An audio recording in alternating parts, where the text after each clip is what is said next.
तिमिरन्धस्य ज्ञानञ्जनशलाकया चक्षुरुन्मीलितं येन तस्मै श्रीगुरवे नमः। श्रीचैतन्य मनोभीष्टं स्थापितं येन भूतले स्वयं रूपो कदा मह्यं ददाति स्वपदान्तिकम्। वाञ्छाकल्पतरुभ्यश्च कृपा सिन्धुभ्येव च पतितानां पावनेभ्यो वैष्णवेभ्यो नमो नमः। वृन्दायै तुलसीदेव्यै प्रियायै केशवस्य च कृष्णभक्तिप्रदे देवी सत्यवत्यै नमो नमः। नमोऽयं विष्णुपादाय कृष्णप्रेष्ठाय भूतले श्रीमते जयपताका स्वामिनीति नामिने। नमो आचार्यपादाय निताय कृपाप्रदायिने गौड़कथाधामोदाय नगरग्रामोत्तारिणे। नमोऽयं विष्णुपादाय कृष्णप्रेष्ठाय भूतले श्रीमते भक्तिवेदान्त स्वामिनीति नामिने। नमस्ते सरस्वते देवे गौरवाणी प्रचारिणे निर्विशेष शून्यवादी पाश्चात्य देशतारिणे। हे कृष्ण करुणा सिंधु दीनबंधु जगत्पते गोपेश गोपिका कांतो राधा कांतो नमस्तुते। तप्त कांचन गौरांगी राधे वृंदावनेश्वरी वृषभानुसुते देवी प्रणमामि हरिप्रिये। नीलाचल निवासाय नित्याय परमात्मने बलभद्र सुभद्राभ्यां जगन्नाथाय ते नमः। पंचतत्त्व आत्मकं कृष्णं भक्तरूपस्वरूपकं भक्तावतारं भक्ताख्यं नमामि भक्तशक्तिकम्। जय श्री कृष्ण चैतन्य प्रभु नित्यानंद श्री अद्वैत गदाधर श्रीवास आदि गौर भक्तवृंद। हरे कृष्ण कृष्ण कृष्ण हरे हरे हरे राम राम राम हरे हरे। ओं नमो भगवते वासुदेवाय ओं नमो भगवते वासुदेवाय ओं नमो भगवते वासुदेवाय। नारायणं नमस्कृत्य नरं चैव नरोत्तमं देवीं सरस्वतीं व्यासं ततो जयमुदीरयेत्। मुखं करोति वाचालं पङ्गुं लङ्घयते गिरिं यत्कृपातमहं वन्दे श्रीगुरुं दीनतारिणं। नष्टप्रायेषु अभद्रेषु नित्यं भागवत सेवया भागवते उत्तम श्लोके भक्ति भवति नैष्ठिकी। श्री श्री गुरु गौरांग जयतः श्री श्री गुरु गौरांग जयतः श्री श्री गुरु गौरांग जयतः। हरि ओम तत्सत हरि ओम तत्सत हरि ओम तत्सत। सर्वाग्रे मदीय शिक्षा गुरु पथ प्रदर्शक गुरु ताদের আতুল শ্রী চরণ কমলে ভুল লুণ্ঠিত দণ্ডবত প্রণাম জ্ঞাপন করে मदीय दीक्षा गुरु श्री श्रीमद जयपताका स्वामी गुरु महाराजेर आतुल श्री चरण कमले दंडवत प्रणाम ज्ञापन करे तार अहैतुकी कृपा आशीर्वाद भिक्षा प्रार्थना करछि। तत्पश्चात परम गुरुदेव कृष्ण कृपा श्रीमूर्ति श्रील अभय चरण अरविंद भक्तिवेदांत स्वामी श्रील प्रभुपादेर आतुल श्री चरण कमले भूल लुण्ठित दंडवत प्रणाम ज्ञापन करे हृदयेर अभ्यंतर थेके भक्तिर पुष्पांजलि अर्पण करे अहैतुकी कृपा भिक्षा प्रार्थना करछि तानि आशीर्वाद करुन जेन यथायथभावे हरिकथा परिवेशन करा जाय। तत्पश्चात गुरु परम्परा आचार्य बृंदेर श्री चरण कमले प्रणिपात ज्ञापन करे तादेर आशीर्वाद प्रार्थना करछि। तत्पश्चात अनंत कोटि वैष्णव वैष्णवी बृंद मातृमंडली पितृमंडली समवेत भक्तबृंदेर श्री चरण कमले दंडवत प्रणाम ज्ञापन करे तादेर आशीर्वाद प्रार्थना करछि। आपनारा आशीर्वाद करुन जाते यथायथभावे हरिकथा परिवेशन करा जाए। किछु भूल त्रुटि परिलक्षित हले मार्जना करबेन। हरे कृष्ण। সুধী ভক্তবৃন্দ, আমরা ধারাবাহিকভাবে এই কুলপি নামহট্টে প্রতি সপ্তাহে সোমবার বিকেল 4টে থেকে আমরা একটি গ্রন্থ অধ্যয়ন করছি। ধারাবাহিকভাবে করে ভগবানকে সন্তুষ্ট করে নিজেদের কল্যাণ করার চেষ্টা করছি। সেটি হচ্ছে শ্রীমদ্ ভগবদ্ গীতা মাহাত্ম্য। গীতা মাহাত্ম্য গ্রন্থ থেকে আমরা ধারাবাহিকভাবে অধ্যয়ন করছি। আমাদের গত 2টি অধ্যায় হয়ে গেছে। শ্রী শঙ্করাচার্য প্রণীত গীতা মাহাত্ম্য হয়ে গেছে, স্কন্দ পুরাণে অবন্তি খণ্ডে গীতা মাহাত্ম্য হয়ে গেছে। এখন বৈষ্ণবীয় তন্ত্র সারে গীতা মাহাত্ম্য আমরা জানার চেষ্টা করছি। গত ক্লাস পর্যন্ত 32তম শ্লোক থেকে পর্যন্ত হয়ে গেছে। এখন আমরা 33তম শ্লোক থেকে প্রবেশ করছি।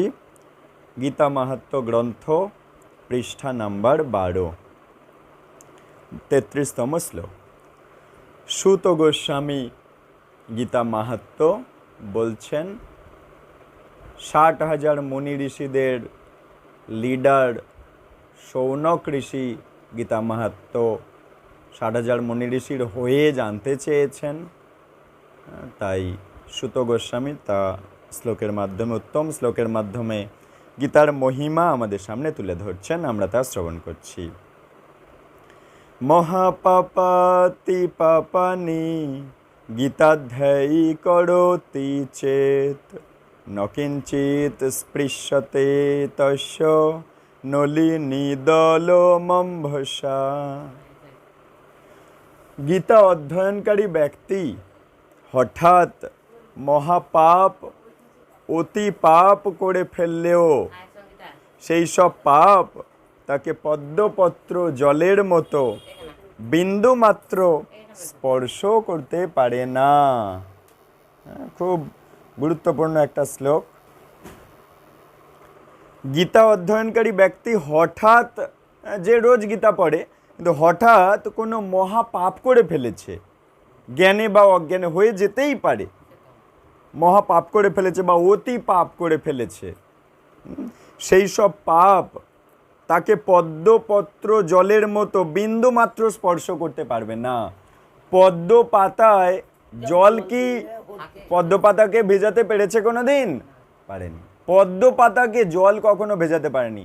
পদ্ম পাতায় জল কি দাঁড়ায়? দাঁড়ায় না, ও স্লিপ করে পড়ে যায়। একইভাবে যে ব্যক্তি প্রতিনিয়ত গীতা পাঠ করে, সে যদি কোনো পাপ কার্য করে ফেলেও জ্ঞানে বা অজ্ঞানে, কিন্তু সেই পাপ তাকে ছুঁতে পারবে না, কারণ সে রোজ গীতা অধ্যয়ন করে বা শ্রবণ করে। এ হচ্ছে গীতার মহিমা। এই জন্য আমরা সনাতন ঘরে জন্ম, সনাতন বৈদিক সংস্কৃতিতে জন্ম আমাদের অবশ্যই প্রতিদিন গীতা একটু একটু করে রোজ পড়ার জন্য সময় রাখা উচিত। হ্যাঁ, রোজ একটু একটু একটা করে শ্লোক পড়বেন। আমি শিখিয়ে দেবো কেমন করে পড়তে হয়। রোজ পড়বেন। তাহলে কী হবে? আমরা সংসারে চলতে গিয়ে অনেক পাপকর্ম করে ফেলতে বাধ্য হচ্ছি, জ্ঞানে বা অজ্ঞানে, কিন্তু আমাকে পাপ ছুঁতে পারবে না। আমি যদি রোজ গীতা পাঠ করব, যেটুকু পাপ হবে সে আবার পরিষ্কার হয়ে যাবে সাথে সাথে। ওকে। অনাচারোদ্ভবং পাপম বাচ্যাদি কৃতঞ্চ যৎ অভক্ষ ভক্ষজং দোষম অস্পৃশ্য স্পর্শজং তথা জ্ঞানাজ্ঞানা কৃতং নিত্যম ইন্দ্রিয়র্জৈনীতঞ্চ যৎ তৎসর্বং নাশমায়াতি গীতা পাঠেন তৎক্ষণাৎ। খুব গুরুত্বপূর্ণ কথা বলছে অনাচার উদ্ভূত পাপ, অবাচ্য কথন পাপ, অভক্ষ ভক্ষণের দোষ এবং জ্ঞান অজ্ঞানকৃত দৈনন্দিন ইন্দ্রিয়জ সমস্ত প্রকার পাপ গীতা পাঠে সদ্য বিনষ্ট হয়ে যায়। খুব গুরুত্বপূর্ণ কথা বলছে। অনাচার উদ্ভূত পাপ, যে আচরণ করতে নেই কিন্তু সেই আচরণ করে ফেললাম, জেনে বা না জেনে। হতে পারে কেউ বলতে পারবে না যে আমার দ্বারা কোনো ভুল হয় না। অনাচার উদ্ভূত পাপ করে ফেললেও বা অবাচ্য কথন পাপ, যে কথা মুখে বলতে নেই সেই কথা বলে ফেলেছে। গালাগালি মুখে কি দিতে আছে? এই মুখে তো কৃষ্ণ নাম করতে হয়, সেই মুখ দিয়ে কি গালাগালি দিতে আছে? কিন্তু দিয়ে ফেলেছে। হ্যাঁ, ক্রোধ এসে গেছে, হঠাৎ করে দিয়ে ফেলেছে, আটকানোর চেষ্টা করতে গিয়েও করতে পারেনি। হতে পারে, এমন নয় যে আকাশ থেকে পড়ার মতো এটা কোনো কথা, হতেই পারে এই ভুল। অনাচার উদ্ভূত পাপ বা অবাচ্য কথনযুক্ত পাপ বা অভক্ষ ভক্ষণ দোষ, মানে যেটা খেতে নেই কিন্তু খেয়ে ফেলেছে। অভক্ষ জিনিস যেমন এই আমিষ, যেমন নেশার জিনিস, বিড়ি, এই সমস্ত সিগারেট, খৈনি, যেগুলো খেতে নেই কিন্তু খেয়ে ফেলেছে। পান খেতে নেই, তাম্বুল খেতে নেই, খেয়ে ফেলেছে। তাই অভক্ষ ভক্ষণ করে ফেলেছে, যে দোষ হয়। যেটা বলতে নেই বলে ফেলেছে, যে দোষ হয়। যে আচার করতে নেই করে ফেলেছে, যে দোষ হয়। এবং জ্ঞান অজ্ঞানকৃত দৈনন্দিন ইন্দ্রিয়জ সমস্ত প্রকার পাপ, মানে ইন্দ্রিয়ের সুখ করতে গিয়ে দৈনন্দিন জ্ঞানে বা অজ্ঞানে যদি কোনো পাপ করে ফেলেও, তা সবই, সেই সমস্ত পাপ গীতা পাঠে সদ্য বিনষ্ট হয়ে যায়। গীতা পাঠ করা মাত্রই বিনষ্ট হয়ে যাবে সেই পাপ। পরিষ্কার? হ্যাঁ, জ্ঞানে অজ্ঞানে আমরা আচার, যে আচার করতে নেই সেই অনাচারযুক্ত কাজ আমরা করে ফেলেছি, কিন্তু গীতা পাঠ রোজ করি, সব পাপ ধুয়ে ঠিক হয়ে যাবে। হ্যাঁ, যেটা বলতে নেই বলে ফেলেছি, আবার পরের দিন সকালবেলা গীতা পাঠ করছি, আমরা রোজ সকালে গীতা পাঠ করছি, ওটা আবার পরিষ্কার হয়ে যাবে। হ্যাঁ, যে মিথ্যা কথা বলতে নেই বলে ফেলেছে, পরিষ্কার হয়ে যাবে। গীতা পাঠ করা মাত্র সদ্য নাশ হয়ে যাবে, ওই পাপটা ধুয়ে পরিষ্কার হয়ে যাবে। আর কি না, অভক্ষ ভক্ষণ দোষ, যেগুলো খেতে নেই, হ্যাঁ, প্রাণীর দেহ কেটে মেরে রান্না করে খেতে নেই, আমিষ জিনিসপত্র খেতে নেই, হ্যাঁ, তোমার নেশার জিনিসপত্র জিভে দিতে নেই কিন্তু দিয়ে ফেলছে, গীতা পাঠ করা মাত্র সেগুলো পরিষ্কার হয়ে যাবে। আর কি জ্ঞানে অজ্ঞানে ইন্দ্রিয় সুখের পিছনে যদি কোনো পাপ কার্য করে ফেলেছে, সেই সমস্ত গীতা পাঠে নাশ হয়ে যায়। আচ্ছা, তাহলে গীতা পাঠ কত জরুরি আমরা সেটাই বোঝার চেষ্টা করছি প্রতি সপ্তাহে বসে বসে। সর্বত্র প্রতিভোক্তা চ প্রতিগৃহ্য চ সর্বশঃ গীতা পাঠং প্রকুর্বাণ ন লিপ্যতে কদাচন।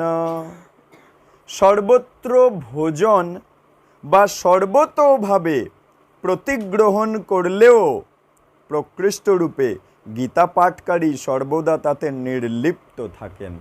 সর্বত্র ভোজন মানে যে রোজ গীতা পাঠ করে, হ্যাঁ, সে জানে যে আহার দূষিত হলে মন দূষিত হয়ে যায়, শরীর দূষিত হয়ে যায়।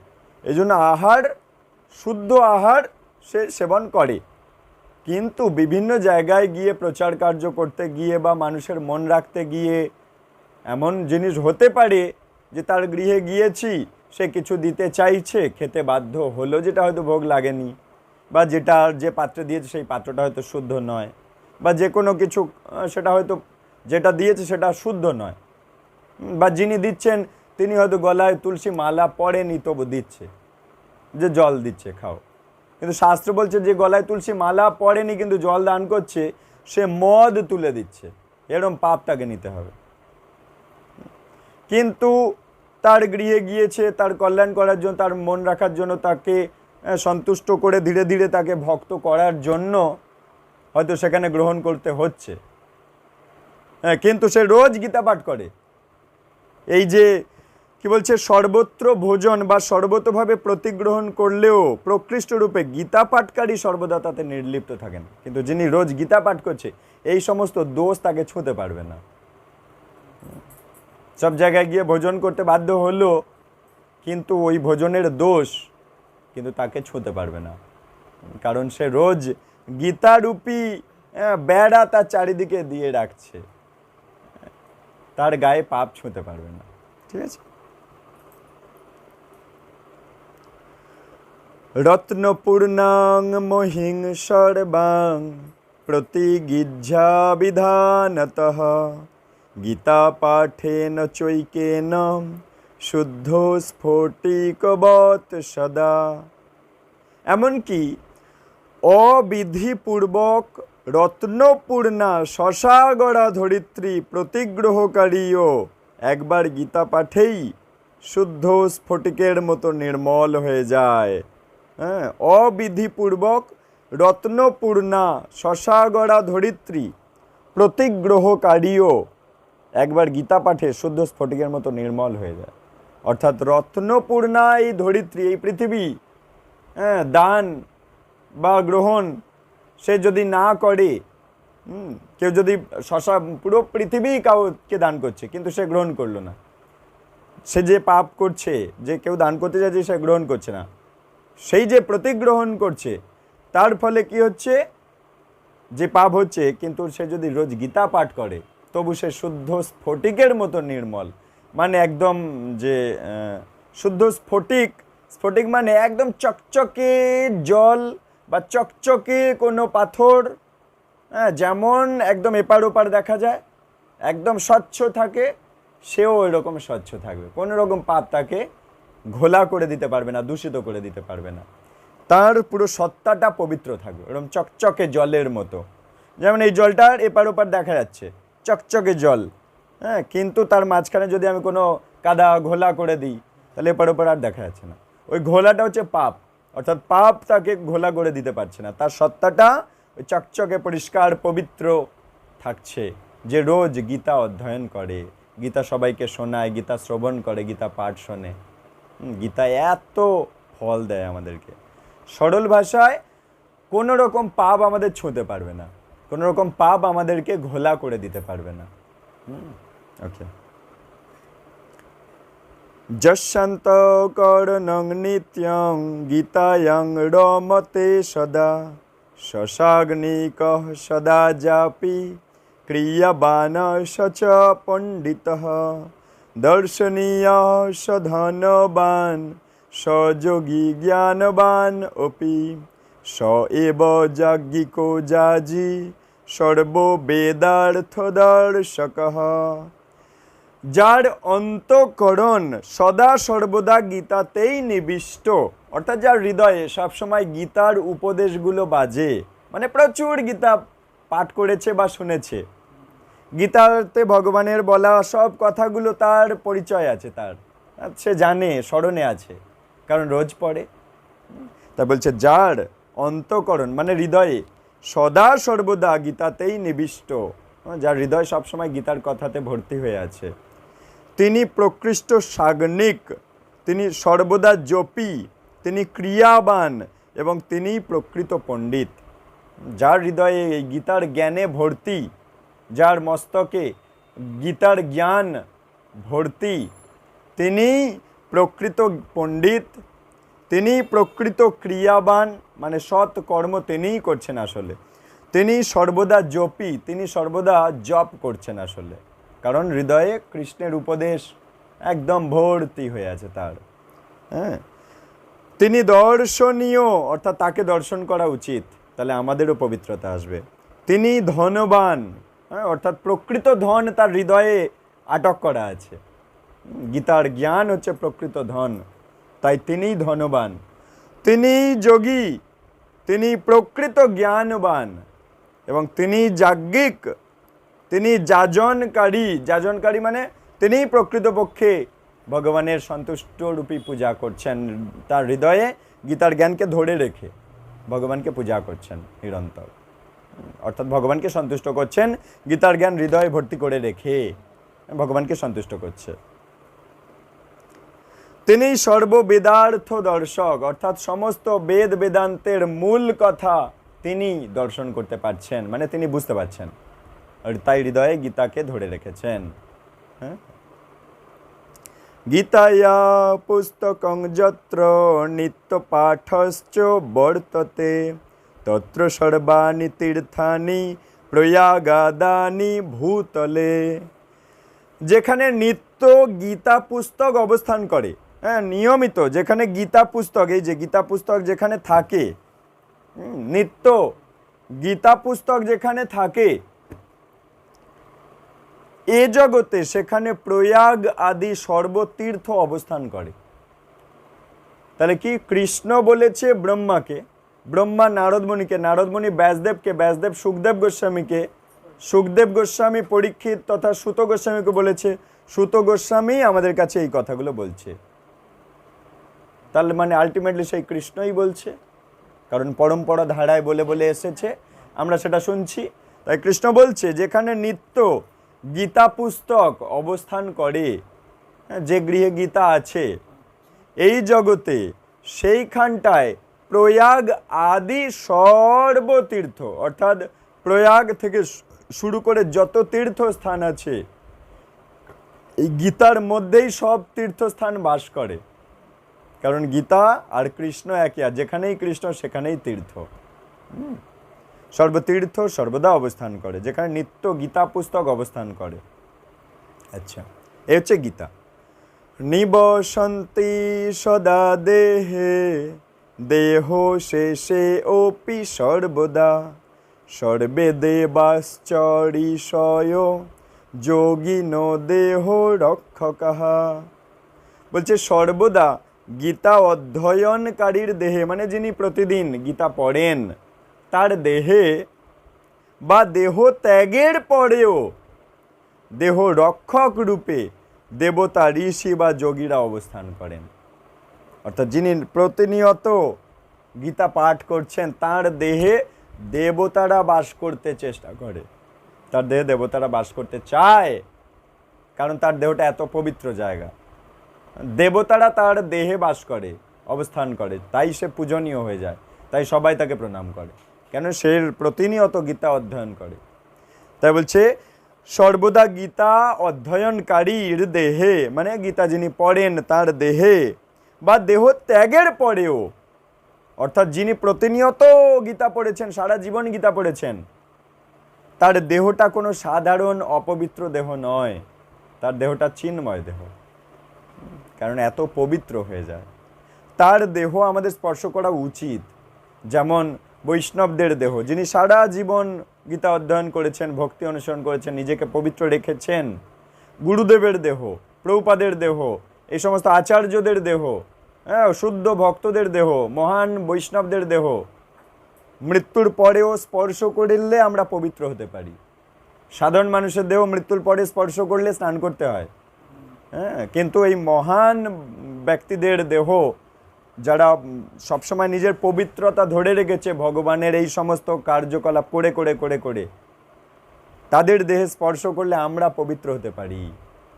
এই জন্য আমরা দেখতে পাই, ইউটিউবেও ভিডিও দেখতে পাবেন, যখন শ্রীল প্রভুপাদ দেহ ছেড়েছিল বা বিভিন্ন আমাদের আচার্যরা যখন দেহ ছাড়েন, তখন তাদের দেহ স্পর্শ করতে যায় মানুষ, করে নিজেকে পবিত্র করে।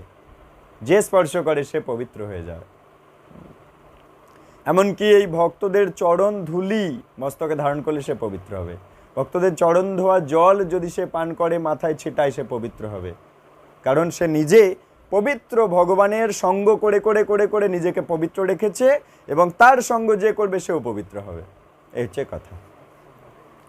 তাই বলছে সর্বদা গীতা অধ্যয়নকারী ব্যক্তির দেহে বা দেহ ত্যাগের পরে যে মৃতদেহ, সেই দেহেতেও দেহ রক্ষক রূপে, দেহটাকে রক্ষা করবার জন্য দেবতা, ঋষি বা যোগীরা অবস্থান করেন। এটা আমি বলছি না, এটা বলছেন সুত গোস্বামী 60,000 মুনি ঋষিদের সামনে এই কথা শ্রবণ করাচ্ছেন। সুত গোস্বামী জেনেছেন সুখদেব গোস্বামী থেকে, সুখদেব গোস্বামী জেনেছেন ব্যাসদেব থেকে, ব্যাসদেব জেনেছেন নারদমণি থেকে, নারদমণি জেনেছেন ব্রহ্মা থেকে, ব্রহ্মা জেনেছেন কৃষ্ণ থেকে। আর কৃষ্ণই আদি গোবিন্দ, পরম পুরুষ, ওনার ওপরে আর কেউ নেই। সৃষ্টির আগেও উনি ছিলেন, পরেও উনি আছেন, এবং এখনও আছেন। আচ্ছা, গোপাল বাল কৃষ্ণ অপি নারদ ধ্রুব পার্ষদৈ সহায় জায়তে শীঘ্রং যত্র গীতা প্রবর্ততে। যেখানে গীতা বর্তমান থাকেন সেখানে নারদ, সেখানে ধ্রুব মহারাজ আদি পার্ষদ বৃন্দ সহ স্বয়ং বাল গোপাল শ্রীকৃষ্ণ সহায় রূপে আবির্ভূত হন। অর্থাৎ যেখানে গীতা থাকে সেখানে ভগবানের যত পার্ষদ, যেমন ব্রহ্মা, যেমন নারদ মুনি, ধ্রুব মহারাজ, প্রহ্লাদ মহারাজ থেকে শুরু করে যদুবংশ, পাণ্ডব থেকে শুরু করে যত ভগবানের চারিপাশের লোক যারা, কৃষ্ণের চারিপাশে যারা সবসময় থাকে, সেই পার্ষদ বৃন্দ সহ স্বয়ং বালগোপাল কৃষ্ণ সহায় রূপে আবির্ভূত হন।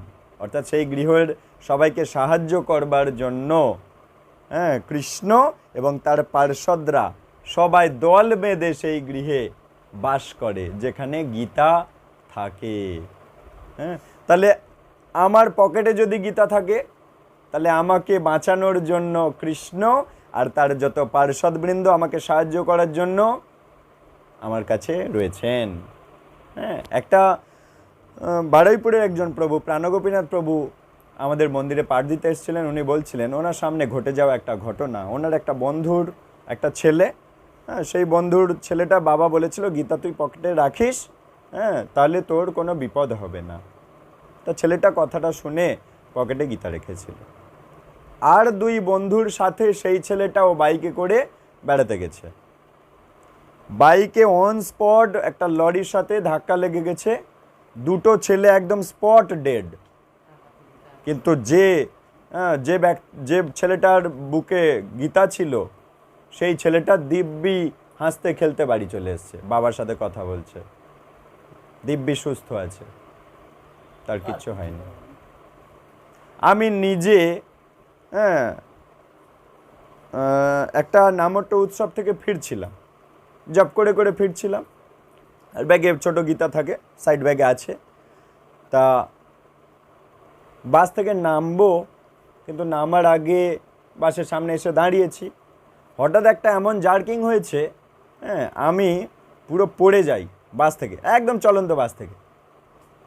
ডান হাত ছেড়ে পড়ে যায়, শুধু বাম হাতটা রডটায় ছিল, এবং সারা শরীর থেকে শুরু করে সব কিছু আমার রাস্তায় পড়ে গেছে। ব্যাগ থেকে শুরু করে সারা শরীর থেকে শুরু করে পুরো রাস্তায় পড়ে গেছে, এবং বাস যাচ্ছে, আমি ঘষে ঘষে যাচ্ছি।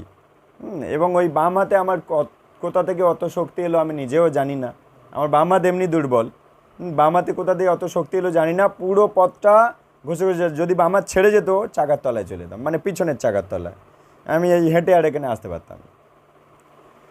কিন্তু কোথাও কিচ্ছু হলো না, শুধু এই গোড়ালির এই জায়গাটায় এইটুখানি ফেটে গেছে, আর কোথাও কিচ্ছু হয়নি।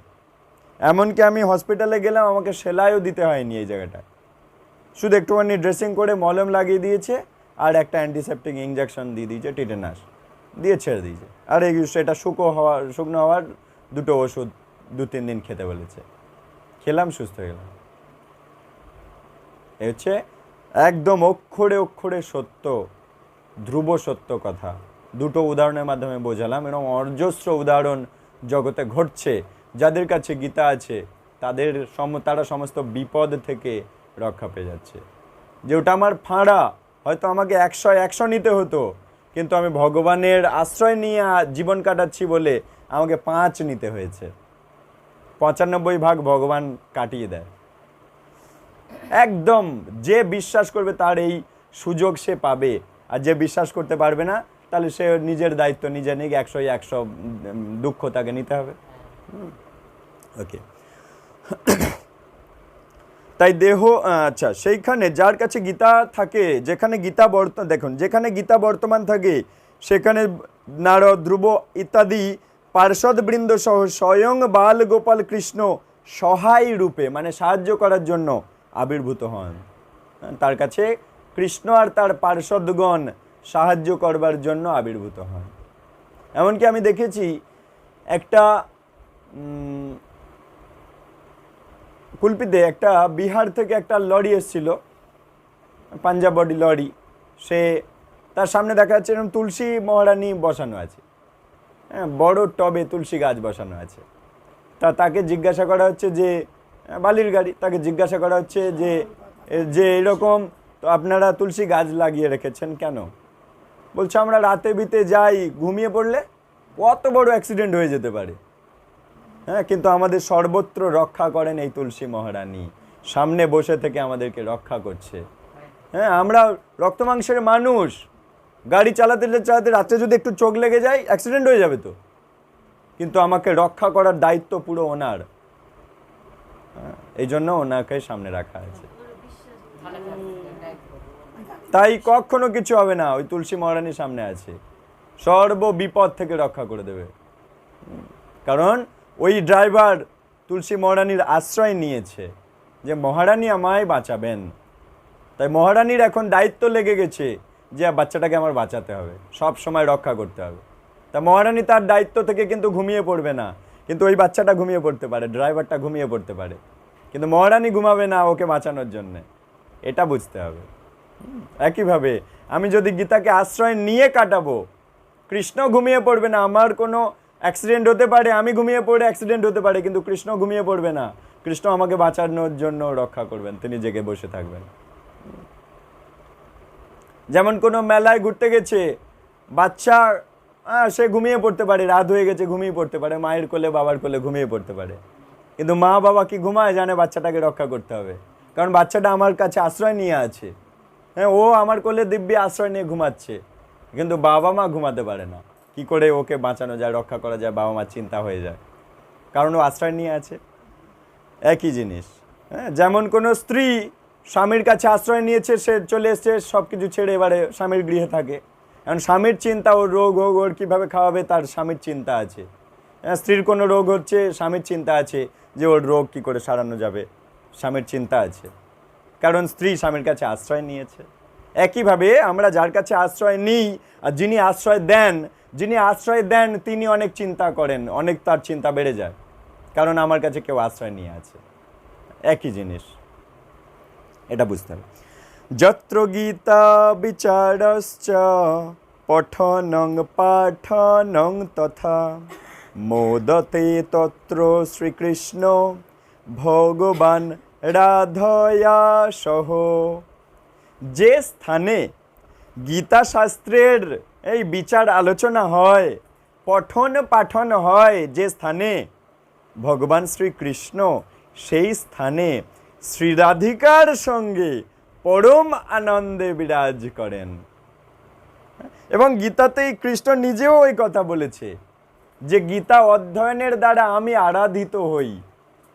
আর এখানে সুত গোস্বামীও সেই কথা বলল, আমাদের সামনে বলছে কি, যে স্থানে গীতা নিয়ে বিচার করা হচ্ছে, গীতা নিয়ে আলোচনা হচ্ছে, পঠন পাঠন হচ্ছে, পড়াশোনা করা হচ্ছে, সেই জায়গায় কৃষ্ণ আর রাধিকা খুব পরম আনন্দে সেই জায়গায় বিরাজ করেন, রাধা কৃষ্ণ সেই জায়গায় বিরাজ করেন। তাহলে এর চাইতে আনন্দের আর কি হয়? সেই স্থানের শ্রী রাধিকা আর কৃষ্ণ বিরাজ করেন, যেখানে গীতা আলোচনা হয়। ঠিক আছে, এই জন্য গৃহে গীতা পাঠ আয়োজন করবেন, বিনা পয়সায়, কোনো খরচা নেই, কিন্তু গৃহের কল্যাণ, বংশের কল্যাণ, সবার কল্যাণ। ঠিক আছে। শ্রী ভগবান উবাচ, এতক্ষণ সুত গোস্বামী বলছিলেন, এবার ভগবান কৃষ্ণ নিজে গীতা সম্বন্ধে কি বলছে আমরা শুনব। ঠিক আছে। গীতা মে হৃদয়ং পার্থ, গীতা মে সারম উত্তমম, গীতা মে জ্ঞানম উত্তুগ্রং, গীতা মে জ্ঞানম অব্যয়ম। শ্রী ভগবান কৃষ্ণ বললেন, হে পার্থ, গীতা আমার হৃদয়, গীতা মে হৃদয়ং পার্থ, হে পার্থ গীতা আমার হৃদয়, গীতা মে সারম উত্তমম, গীতা আমার উত্তম সার স্বরূপ, অর্থাৎ আমার কপি হচ্ছে গীতা, মানে আমি নিজেই হচ্ছে গীতা। তাহলে যেটা কাউকে গীতা দান করে মানে তার গৃহে কৃষ্ণকে পৌঁছে দেওয়া, তার গৃহে কৃষ্ণ পাঠিয়ে দেওয়া। কৃষ্ণ খুব খুশি হয় গীতা দান করলে, খুব খুশি হয় গীতা দান করলে, কারণ আপনি তার কল্যাণের জন্য তার বাড়িতে কৃষ্ণকে পাঠিয়ে দিলেন। কৃষ্ণ এখন তার গৃহের কল্যাণ করবে, তার বংশের, তার পরিবারের সবার কল্যাণ করবে। কৃষ্ণের এখন চিন্তা বেড়ে গেল, ওই ঘরে আমি যাচ্ছি মানে ওই ঘরের দায়িত্ব এখন আমার। তাই বলছে গীতা আমার হৃদয়, গীতা আমার উত্তম সার স্বরূপ, মানে আমার সার বস্তু গীতা। আচ্ছা, গীতা আমার অতি উগ্র জ্ঞান, গীতা মে জ্ঞানম উত্তগ্রামম, জ্ঞানম অত্যুগ্রং, গীতা মে জ্ঞানম অত্যুগ্রং, বলছে গীতা আমার অতি উগ্র জ্ঞান, একদম সার জ্ঞান হচ্ছে গীতা, গীতাই আমার অব্যয় জ্ঞান। কৃষ্ণ বলছে গীতা মে জ্ঞানম অব্যয়ম। তাহলে কি কৃষ্ণ নিজে বলছে গীতা আমার হার্ট। হ্যাঁ, তাহলে কৃষ্ণের হৃদয় হচ্ছে গীতা। আচ্ছা, শরীরের সবচাইতে ইম্পর্টেন্ট পার্টস কোনটা? হৃদয়, তাই না? আমার হাত কেটে গেছে তবু আমি কথা বলতে পারবো, চলতে পারবো, খেতে পারবো, জীবন বেঁচে থাকবো। পা কেটে গেছে তবু বেঁচে থাকবো। চোখ নেই তবু বেঁচে থাকবো, কান নেই তবু বেঁচে থাকবো। তো হৃদয়, হার্ট না থাকলে বাঁচতে পারবো কি? আর কৃষ্ণ বলল কি আমার হাত পা চোখ কান নাক নয় গীতা, গীতা আমার হৃদয়। তাহলে আর কিভাবে বোঝাবে যে গীতা কি? কৃষ্ণ আর কি করে বোঝাবে? গীতা আমার হৃদয়।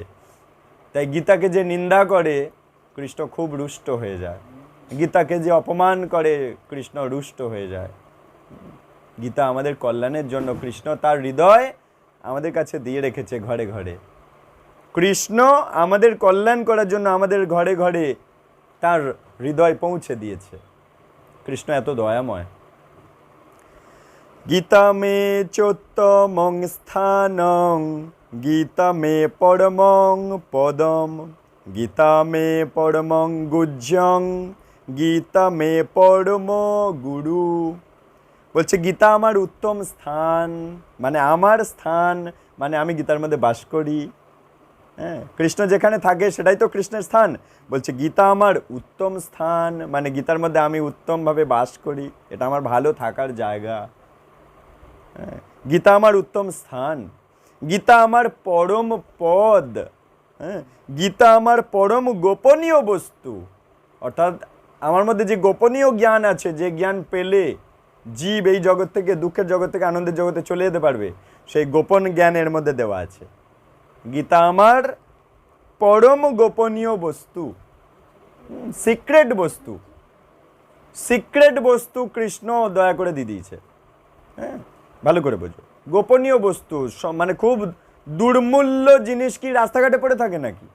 দুর্মূল্য জিনিস, দামি জিনিস, খুব রেয়ার বস্তুগুলো কি করা হয়? লকারে রাখা হয়, সুরক্ষা দিয়ে রাখা হয়। কিন্তু কৃষ্ণ এত দয়াময়, কৃষ্ণ বলছে গীতা আমার পরম গোপনীয় বস্তু, আমার সিক্রেট জিনিস, আমার সেই দামি জিনিসটা আমি সবার ঘরে ঘরে ঘরে ঘরে পৌঁছে দিয়েছে কৃষ্ণ। বুঝে যাচ্ছে? তাহলে কৃষ্ণ কত দয়াময়। হ্যাঁ, বলছে গীতা আমার পরম গোপনীয় বস্তু, কিন্তু আমাদের সবার গৃহে গৃহে পকেটে পকেটে পৌঁছে দিয়েছে। কৃষ্ণ এত দয়াময়। হ্যাঁ, চৈতন্য চন্দ্রের দয়া করহ বিচার, বিচার করিলে চিত্তে পাবে চমৎকার। চৈতন্য চন্দ্র কে? কৃষ্ণ। তাই কৃষ্ণের চৈতন্য চন্দ্রের দয়া মানে কৃষ্ণের দয়া, করহ বিচার। বিচার বুদ্ধি দিয়ে বোঝার চেষ্টা করো কৃষ্ণ কত দয়া করেছে আমাদের। বিচার করিলে চিত্তে পাবে চমৎকার, তুমি হৃদয় থেকে বুঝতে পারবে, চমৎকার পাবে যে কৃষ্ণ কত দয়াময়, কৃষ্ণ কত দয়া করেছে আমাদের। গীতা আমার পরম গোপনীয় বস্তু, বিশেষ কি গীতাই আমার পরম গুরু। এবার কি বলছে? এতক্ষণ বললো গীতা আমার হৃদয়, গীতা আমার থাকার জায়গা, হ্যাঁ, গীতা আমার গোপনীয় বস্তু, হ্যাঁ, গীতা আমার পরম পদ। আর কি বলছে? গীতা আমার উত্তম সার, গীতা আমার অব্যয় জ্ঞান। এখন বলছে গীতা আমার গুরু। কি বলছে? গীতা আমার গুরু। তাহলে কৃষ্ণ নিজে মানছে যে এই গীতার জ্ঞানই হচ্ছে আমার গুরু জ্ঞান। আচ্ছা, গীতাশ্রয়ে অহং তিষ্ঠামি, গীতা মে পরমং গৃহং, গীতা জ্ঞানং সমাশ্রিত্য ত্রিলোকিং পালয়াম্যহম। গীতার আশ্রয়েই আমি বর্তমান আছি। বলছে গীতার মধ্যে আমি বর্তমান আছি, গীতার মধ্যে আমি বর্তমান আছি। কৃষ্ণ নিজে বলল। হ্যাঁ, গত দিনে মনে হয় কোন মাতাজি গীতা দান করলেন না? কেউ একজন, আপনি একজনকে গীতা দান করলেন, তিনি কই? ও, এগুলো তো মনে করবেন। হ্যাঁ, শোনো, তা যাই হোক, মাতাজি গীতা জ্ঞান তাকে গীতা দান করলেন। আমি তখন বলেছিলাম এই গীতা হচ্ছে সাক্ষাৎ কৃষ্ণ, কৃষ্ণ ওনার বাড়ি চলে যাচ্ছে। ইনি দয়া করে কৃষ্ণকে ওনার বাড়ি পাঠিয়ে দিলেন। এখন কৃষ্ণ নিজে সে কথা বলছে, গীতার আশ্রয়েই আমি বর্তমান আছি। একটু আগে বললো গীতা আমার উত্তম স্থান, এখন বলছে গীতার আশ্রয়ে আমি বর্তমান আছি, মানে গীতার মধ্যে আমি বর্তমান আছি। গীতাই আমার পরম গৃহ, মানে গীতা আমার ঘর, ওর মধ্যে আমি থাকি। এই গীতা জ্ঞানকে সম্যকভাবে আশ্রয় করেই আমি ত্রিলোক পালন করে থাকি। বলছে এই গীতার জ্ঞানকে আশ্রয় করে ত্রিলোক মানে স্বর্গ মর্ত পাতাল আমি পালন কার্য করি, এই জ্ঞানের ওপরেই আমি পালন করি। মানে এই জ্ঞান, এই ধর্মকে অবলম্বন করে আমি সব চালনা করছি। অর্থাৎ এই ধর্ম আমি নিজে মানি, অপরকে মানতে বলছি, যে তোমরা এমনভাবে জীবন কাটাও, এমনভাবে কথা বলো, এমনভাবে ঘুমাও, এমনভাবে চলো, এমনভাবে চিন্তা করো। এখানে যা যা বলা আছে গীতাতে, কৃষ্ণ বলছে ওইগুলো নিজে আমি মেনে এই ত্রিভুবন পালন করছি। তাহলে বুঝতে পারছেন, কৃষ্ণ নিজে এই গীতার জ্ঞান মানছেন এবং অপরকে মানতে বলছেন যে এই গীতার জ্ঞান মানো। ওকে, গীতা মে পরমা বিদ্যা ব্রহ্মরূপা ন সংশয়ঃ অর্ধমাত্রা হরা নিত্যম অনির্বাচ্য পদার্থিকা।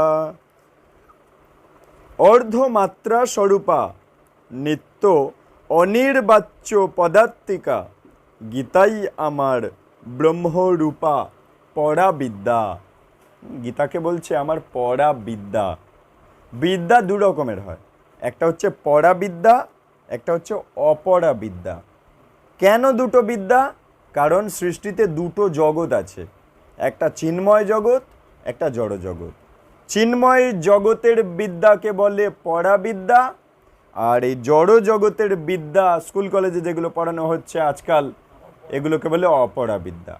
অপরা বিদ্যা এই জগৎ সম্বন্ধীয়, আর পড়া বিদ্যা চিন্ময় জগৎ প্লাস এই জগৎ, দুটো জগৎ সম্বন্ধীয় পড়া বিদ্যা। শাস্ত্র পড়াশোনাকে বলে পড়া বিদ্যা, আর স্কুল কলেজের ইতিহাস ভূগোল এইসব জীবন বিজ্ঞান, ভৌত বিজ্ঞান, অঙ্ক, বাংলা, এইসব পড়াশোনাকে বলে অপরা বিদ্যা। পড়া অপরা বিদ্যা দাও, দুটো বিদ্যা দরকার। শিক্ষিত ব্যক্তি তাকে বলে যে বিদ্যা অর্জন করেছে। এখন বিদ্যা দুই রকমের হয়, সেটা হচ্ছে পড়া অপড়া। এই শাস্ত্র শিক্ষা, ভগবান সম্বন্ধীয় শিক্ষাকে বলে পড়া বিদ্যা, আর স্কুল কলেজের যেসব সাবজেক্ট ওগুলো পড়াশোনাকে বলে অপড়া বিদ্যা। তাই কৃষ্ণ এখানে বলছে এই গীতা আমার পড়া বিদ্যা, তা নিঃসংশয়ে জানবে, কোনো সন্দেহ নেই। কৃষ্ণ নিজে বলছে এই ব্যাপারে কোনো সন্দেহ রেখো না, গীতাই হচ্ছে পড়া বিদ্যা। তাহলে এই বইটা পড়লে আমরা পড়া বিদ্যা পাবো। আর স্কুল কলেজের বই তো আমরা সবাই কম বেশি পড়েছি, তাহলে অপড়া বিদ্যা পড়েছি, আর এই পড়া বিদ্যা এই বইটা পড়লেই আমরা পড়া বিদ্যা পাবো। তাহলে পড়া অপড়া বিদ্যা দুটো বিদ্যা পাওয়া হয়ে যাবে, তখন আমরা প্রকৃত শিক্ষিত হতে পারবো।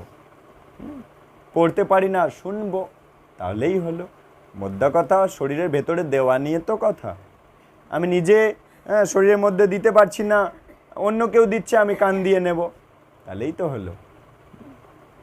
ওকে, তাই কৃষ্ণ বলছে নিঃসংশয়ে জানবে এই গীতার জ্ঞান হচ্ছে আমার পড়া বিদ্যা। গীতা নামানি বক্ষ্যামি গুজ্জানি শ্রীনু পাণ্ডব কীর্তনাৎ সর্ব পাপানি বিলয়ং জানতি তৎক্ষণাৎ। কৃষ্ণ বলছে হে পাণ্ডব, গীতার যে নাম সমূহ কীর্তনের দ্বারা তৎক্ষণাৎ সমস্ত পাপ ধ্বংস হয়। সেই গোপনীয় নাম সকল বলছি, শোনো। গীতার কিছু নাম আছে, যে নাম কীর্তন করলে, শ্রবণ করলে তৎক্ষণাৎ পাপ ধ্বংস হয়। আমি বলছি না, কৃষ্ণ বলছে পাপ ধ্বংস করার উপায় দেখাচ্ছে। তাহলে সবাই তো আমরা পাপ নাশ করতে চাই। পাপ থেকেই তো রোগ, দুঃখ, শোক, আইন আদালত থেকে শুরু করে দুশ্চিন্তা, যত জীবনে খারাপ ঘটে, অ্যাক্সিডেন্ট, সব তো জ্ঞানে বা অজ্ঞানে করা পাপ থেকে আমার জীবনে আসে ফসল রূপে। সেই পাপ যদি আমি নাশ করতে পারি, তাহলে আমার এই সমস্ত খারাপ জিনিসগুলো আমার জীবনে কম ঘটবে। পাপ কম, খারাপ জিনিস কম। পাপ বেশি, খারাপ জিনিস বেশি। হ্যাঁ, অনেকে বিছানায় একদম পচে পচে মরছে, তা বলে না ও এত খারাপ কর্ম করেছে তার ফল পাচ্ছে। তাহলে পাপ যদি আমরা নাশ করতে পারি তাহলে আমার খারাপ জিনিসগুলো আমার জীবন থেকে কমে যাবে। এখন কৃষ্ণ সেই উপায় দেখাচ্ছে, পাপকে ডিলিট করার উপায়। ফোনে যদি ফাইল ভর্তি হয়ে যায়, ফোন কি ভালো মতো চলে? চলে না। আমরা যদি ধরে ডিলিট করে দিই আবার দিব্যি বিন্দাস চলে।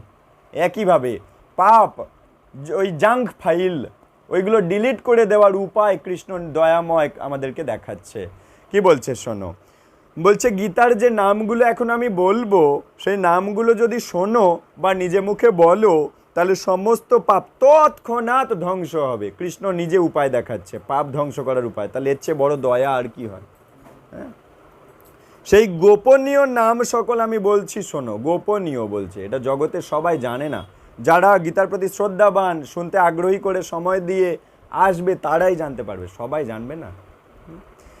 কি বলছে শোনো, গঙ্গা গীতা চ সাবিত্রী সীতা সত্যা পতিব্রতা ব্রহ্মা বলির ব্রহ্মবিদ্যা ত্রিসন্ধ্যা মুক্তি গেহিনী অর্ধমাত্রা চিদানন্দা ভবগ্নি ভ্রান্তি নাশিনী বেদত্রয়ী পরানন্দা তত্ত্ব অর্থ জ্ঞান মঞ্জুরি ইত্যেতানি জপে নিত্যং নরো নিশ্চল মানসঃ জ্ঞান সিদ্ধিং লভেন নিত্যং তথন্তে পরমং পদম।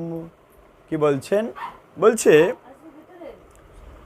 কৃষ্ণ দয়াময় খুব গোপনীয় মঙ্গলজনক জিনিস আমাদেরকে দিচ্ছে। বলছে এই যে গীতার গোপনীয় নামগুলো আমি বলছি, এই নামগুলো শোনা আর বলা মাত্রই তোমার পূর্ব জন্মের বা পূর্ব বছরের বা পূর্ব মাসের বা পূর্ব দিনগুলোতে যে জ্ঞানে অজ্ঞানে যা পাপ করেছো নাশ হবে। কি কি শোনো, বলো। গঙ্গা, সবাই বলবে, ঠিক আছে, সবার পাপ নাশ হবে। কারণ কৃষ্ণ বলছে গীতার এই গোপনীয় নামগুলো আমি বলছি, এগুলো তুমি যদি নিজে মুখে বলো তোমার পাপ নাশ হবে। বলো, গঙ্গা, গীতা, সাবিত্রী, সীতা, সত্তা, পতিব্রতা, ব্রহ্মা বলি, ব্রহ্মবিদ্যা, ত্রিসন্ধ্যা, মুক্ত গেহিনী, অর্ধমাত্রা, চিদানন্দা, ভবঘ্নি, ভ্রান্তি নাশিনী, বেদত্রয়ী, পরানন্দা, তত্ত্বার্থ জ্ঞান মঞ্জুরি। এইগুলো নাম, গীতার গোপনীয় নাম। এই সম্বন্ধে কে বলছে শোনো, বলছে যে মানুষ অচঞ্চল চিত্তে, মানে মন ছটপট না করে মন দিয়ে এই নামগুলো বলল, যে ব্যক্তি অচঞ্চল চিত্তে এই গুপ্ত নাম, গোপনীয় নাম সমূহ নিত্য জপ করেন, যিনি নিত্যকাল নিত্যদিন প্রতিদিন গীতার এই নামগুলো মুখে বলেন, হ্যাঁ, তিনি দিব্য জ্ঞান সিদ্ধি লাভ করেন। অর্থাৎ তার হৃদয়ে দিব্য জ্ঞান ধীরে ধীরে বাড়তে থাকবে গীতার দয়ায়, এবং অন্তে পরম পদ প্রাপ্ত হন। অন্তে অর্থাৎ দেহ যখন ছাড়বে, ছাড়ার পর তার আত্মাটা এবার পরম পদ মানে বৈকুণ্ঠ ধাম, গোলক বৃন্দাবন, মানে আমাদের সেই চিন্ময় জগৎ, আমাদের আসল যে ঘর, সেই ঘরে সে জায়গা পাবে বাস করবার। আর তার জন্ম, মৃত্যু, রোগ আর বার্ধক্যের কষ্ট নিতে হবে না। এত বড় উপকার হয় গীতার নাম নিলে, পড়লে তো আরও কোনো সন্দেহই নেই। হ্যাঁ, তাই রোজ আপনারা এই নামগুলো বলবেন। আবার বলুন, গঙ্গা, গীতা, সাবিত্রী, সীতা, সত্তা, পতিব্রতা, ব্রহ্মা বলি, ব্রহ্মবিদ্যা, ত্রিসন্ধ্যা, মুক্ত গেহিনী, অর্ধমাত্রা, চিদানন্দা, ভবগ্নি, ভ্রান্তি নাশিনী, বেদত্রয়ী, পরানন্দা, তত্ত্বার্থ জ্ঞান মঞ্জুরি। এই নামগুলো, এগুলো কোথা থেকে যে পাচ্ছি আমরা? কৃষ্ণ নিজে মুখে বলছে। তাহলে আর তো কোনো সন্দেহ নেই। তাহলে এখন যদি আমার সন্দেহ হয়, ধুর এই নাম বললে কে বলেছে কাজ হবে, তাহলে কৃষ্ণকে আমি বিশ্বাস করি না। শাস্ত্র বলছে কৃষ্ণকে যত আমি বিশ্বাস করব তত কৃষ্ণ আমার দিকে ধেয়ে আসবে, আর কৃষ্ণকে যত অবিশ্বাস করব, তর্ক করব, সন্দেহ করব, তত কৃষ্ণ ধেয়ে আমার থেকে দূরে চলে যাবে। তাই বিশ্বাসে মেলায় বস্তু, তর্কে বহু দূর। বিশ্বাসে মেলায় বস্তু মানে বিশ্বাস যদি কৃষ্ণের প্রতি করব, তাহলে কৃষ্ণ আমার দিকে ধেয়ে আসবে আমাকে নিয়ে যেতে গোলক বৃন্দাবনে। আর যদি আমি কৃষ্ণকে অবিশ্বাস করব, তাহলে তর্কে বহু দূর, কৃষ্ণ আমার থেকে ধেয়ে ধেয়ে দূরে চলে যাবে, আমাকে নিতে যাবে না, আমাকে নিতে আসবে না, আমাকে রক্ষা করতে আসবে না। তাহলে কৃষ্ণ নিজে দয়া করার জন্য আমাদেরকে বলছে, তা যে দয়া করার জন্য বলছে, আমি যদি তার প্রতি তার দয়া না নিই, তাহলে আমার পায়ে আমি কুড়ুল মারছি না। এই জন্য এটা বুঝতে হবে, কেন এটা কোনো সাধারণ ব্যক্তি বলছে না, এটা কৃষ্ণ নিজে মুখে তার এই গীতার মহিমা সে বলছে, কত দয়া করে সে বলছে। গোপন বিজ্ঞান, গোপন জিনিস দয়া করে দেয় মানুষ কেন? তাকে ভালোবাসে বলে। কৃষ্ণ আমাদের ভালোবাসে, তাই আমাদের কল্যাণের জন্য সে দয়া করে একটা জিনিস দিচ্ছে।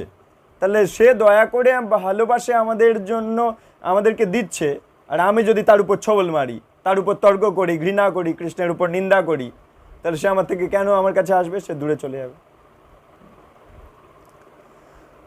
পাঠে অসমর্থ সম্পূর্ণে তদর্ধং পাঠম আচরেত তদা গোদানজং পুণ্যং লভতে নাত্র সংশয়। এখন কৃষ্ণদয়াময় একটা গুরুত্বপূর্ণ কথা বলছে, যারা গীতা পড়তে পারে না তাদের সম্বন্ধে বলছে। সম্পূর্ণ গীতা পাঠে অসমর্থ হলে তার অর্ধেক অংশ পাঠ করবে। যারা পুরো গীতাটা পড়তে পারবে না তাদের জন্য দয়া করে বলছে, বলছে কি অর্ধেক অংশ পাঠ করো, অর্ধেক বইটা পড়ো। আচ্ছা, তাতে নিঃসন্দেহে গোদান জনিত পুণ্য লাভ হবে। গরু দান করলে যে পুণ্য লাভ হয়, এই গীতা পড়লে সেই পুণ্য কৃষ্ণ আমাদের দেবে। অর্ধেকটা যদি আমি পড়ি, অর্ধেকটা যদি শুনি, একই জিনিস। পড়া মানে কি নিজে দেখে নিজে শোনা, আর শোনা মানে কি কেউ দেখে দেখে বলছে আপনি শুনছেন, মূল কথা শোনা, শোনা হয়ে গেল। ত্রিভাগং পঠমানস্ত সোমজাগ ফলং লভেত ষড়ং সং জপমানস্ত গঙ্গা স্নান ফলং লভেত। কেউ বলছে অর্ধেক পড়তে সময় নেই, 1/3 পড়ে মরে গেছে। সারা জীবন ধরে সে এইটাকে 3 ভাগ করলে তার 1 ভাগ পড়েছে। 1/3 মানে কি 3 ভাগ করলে 1 ভাগ পড়েছে, বাকি 2 ভাগ পড়েনি, তার জীবন শেষ, মরে গেছে। 1/3 পাঠ করেছে কেউ, তাহলে কি হবে? সোম যজ্ঞের ফল সে পাবে। আর কি? এবং 1/6 মানে গীতাটাকে 6 ভাগ করেছে, তার মধ্যে 1 ভাগ পড়েছে, তার কি হবে? বলছে গঙ্গা স্নান ফল সে লাভ করবে। রোজ যদি সে 6 ভাগের 1 ভাগ পড়েছে, রোজ গঙ্গা স্নান হয়ে যাচ্ছে তার। আচ্ছা, তথাধ্যায়দ্বয়ং নিত্যং পঠমান নিরন্তরম ইন্দ্রলোকম বাপ্নতি কল্পমেকং বসেদ ধ্রুবম। যিনি নিষ্ঠা সহকারে নিত্য গীতার 2টো অধ্যায় পাঠ করে। এবারে কৃষ্ণ বলছে 18টার মধ্যে 2টো পড়েছে, মানে কি 9 ভাগের মধ্যে 1 ভাগ। 18টা অধ্যায়, 18টা অধ্যায়কে যদি 9টা ভাগে ভাগ করি, মানে একটা অধ্যায়ে 2টো পড়ে, তাহলে 9টা ভাগের মধ্যে 1 ভাগ পড়েছে। মানে 2টো অধ্যায় যদি পড়ে কেউ, 2টো অধ্যায় যদি পড়ে, শ্লোক অনুবাদ, শ্লোক অনুবাদ, শ্লোক অনুবাদ, শ্লোক অনুবাদ, 2টো অধ্যায় যদি কেউ পড়ে, কি হবে? বলছে তিনি নিঃসন্দেহে ইন্দ্রলোক লাভ করবে। রোজ যদি কেউ 2টো করে, কৃষ্ণ নিজে বলছে তার সৃষ্টির রহস্য, বলছে কেউ যদি রোজ 2টো করে গীতা পড়ে, কৃষ্ণ এত খুশি হয়। 2টো অধ্যায় করে যদি গীতা পড়ে, কৃষ্ণ এত খুশি হয়, কৃষ্ণ তাকে ইন্দ্রলোক পাইয়ে দেয়। সেখানে কল্পকাল বাস করেন। অর্থাৎ জড়জগৎ যতদিন থাকে সেইখানে সে ইন্দ্রের পদ পেয়ে থাকে। কৃষ্ণ কারণোদকশায়ী বিষ্ণুর দ্বারা এই কারণ সমুদ্রে অনন্ত কোটি বুদ্বুদ তৈরি করছে। এক একটা বুদ্বুদ এক একটা ব্রহ্মাণ্ড। এই ব্রহ্মাণ্ডে 14 ভুবনে স্বর লোকে দেবতাদের রাজা ইন্দ্র থাকে। এক একটা ব্রহ্মাণ্ডে এক একজন ব্রহ্মা, হ্যাঁ, এই এক একজন ইন্দ্র, এক একজন দেবী দুর্গা, এরকম সব 33 কোটি দেবদেবী, এক একটা বুদ্বুদের ভেতরে 33 কোটি দেবী থাকে। অনন্ত কোটি বুদ্বুদ আছে, তাহলে অনন্ত কোটি ইন্দ্রের পদ আছে। তাই বলছে যে 2টো করে অধ্যায় গীতা পড়বে সে একটা ব্রহ্মাণ্ডের ইন্দ্রের জায়গায় বসার মতো তার জীবাত্মা অত সুকর্মবান হয়ে যাবেন। তার জীবাত্মা এবারে মৃত্যুর পর ইন্দ্রের মতো পদ পাবে, কৃষ্ণ বলছে। তাহলে আজ যারা ইন্দ্র হয়ে বসে আছে, এই এক একটা ব্রহ্মাণ্ডে এক একজন ইন্দ্র, একজন ব্রহ্মা, এরম দেবদেবী আছে পরিচালনা করার জন্য। ওই ইন্দ্রের মতো চাকরি দেবে কৃষ্ণ, যদি 2টো করে অধ্যায় সেও পড়বে। ঠিক আছে। একম ধ্যায়কং নিত্যং, এক অধ্যায় পড়লে কি হবে বলছে, একম অধ্যায়ং, হ্যাঁ, নিত্যং পঠতে ভক্তি সংযুতঃ রুদ্রলোকম বাপ্নোতি গণভূতাবশে চিরম। যিনি ভক্তি সহকারে দৈনিক একটা অধ্যায় পড়েন, তিনি চিরকালের জন্য রুদ্রগণে পরিগণিত হয়ে রুদ্রলোক লাভ করেন। রুদ্র মানে মহাদেব, মহাদেবের পদ পায় সে। কেউ যদি রোজ একটা করে অধ্যায় পড়বে, সে এই জীবনে যা ঘরে আছে, এই ঘরে থেকে সে একটা করে অধ্যায় রোজ পড়ছে। দেহ ছাড়ার পর কৃষ্ণ তার এই অনন্ত কোটি ব্রহ্মাণ্ডের মধ্যে কোনো একটা বুদ্বুদের ভেতরে, কোনো একটা ব্রহ্মাণ্ডের মধ্যে তাকে রুদ্র মানে মহাদেবের পদ দেবে। আমাদের ব্রহ্মাণ্ডে আমাদের মহাদেব আছে, অন্যান্য বুদ্বুদে অন্যান্য ব্রহ্মাণ্ডে তাদের মহাদেব আছে। এরকম অনন্ত কোটি বুদ্বুদ বা ব্রহ্মাণ্ড আছে। কোনো না কোনো একটা ব্রহ্মাণ্ডের মধ্যে কৃষ্ণ তাকে মহাদেবের চাকরি দেবে। বুঝা যাচ্ছে?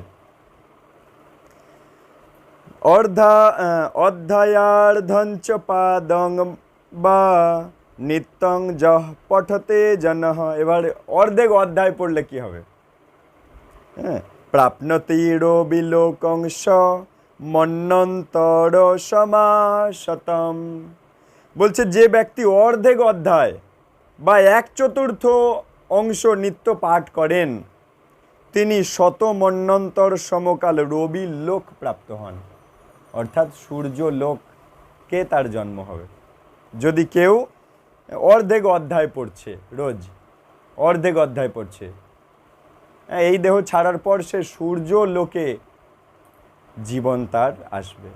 এটা ভূলোকে আমরা পৃথিবীতে বাস করছি, আমাদের নিকটে যে নক্ষত্র আছে সূর্য, ওই সূর্য লোকের মধ্যে তার বাস হবে, সে সূর্য লোকে বাস করতে পারবে। সূর্য লোকে এই পৃথিবীর চেয়ে আরো অনেক বেশি আরামায়ের সব কিছু আছে, ব্যবস্থা আছে। গীতায়া শ্লোক দশকং সপ্ত পঞ্চ চতুষ্টয়ম ত্রিদ্যেকম অর্ধমথবা শ্লোকানাং যঃ পঠেন নরঃ চন্দ্রলোকম বাপ্নোতি বর্ষানাম যুতং তথা। যে ব্যক্তি এই গীতার 10টা বা 7টা বা 5টা বা 3টে বা 2টো বা 1টা বা অর্ধেক শ্লোকও শ্রদ্ধার সাথে যদি কেউ পাঠ করে, তিনি চন্দ্রলোক প্রাপ্ত হয়ে সেখানে অযুত বর্ষকাল বাস করেন।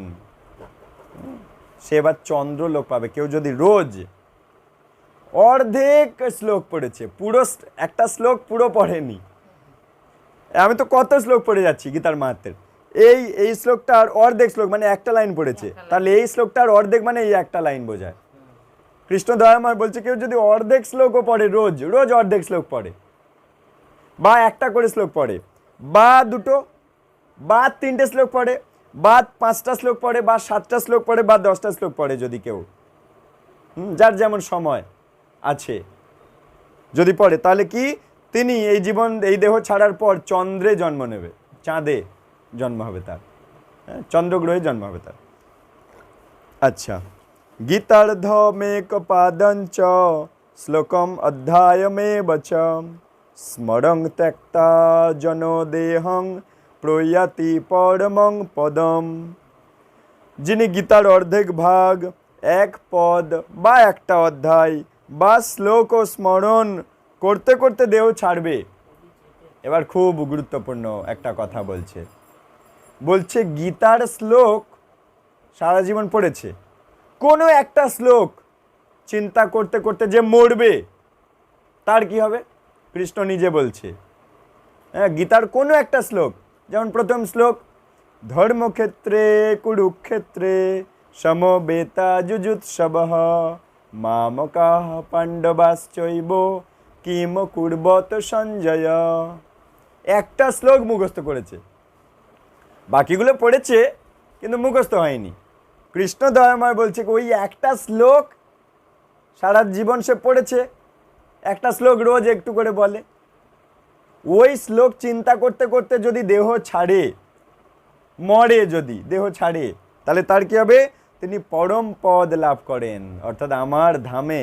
পরম পদ মানে যাচ্ছে উচ্চ পদ নেই, সে আমার ধাম পরম পদ গোলক বৃন্দাবন লাভ করবে।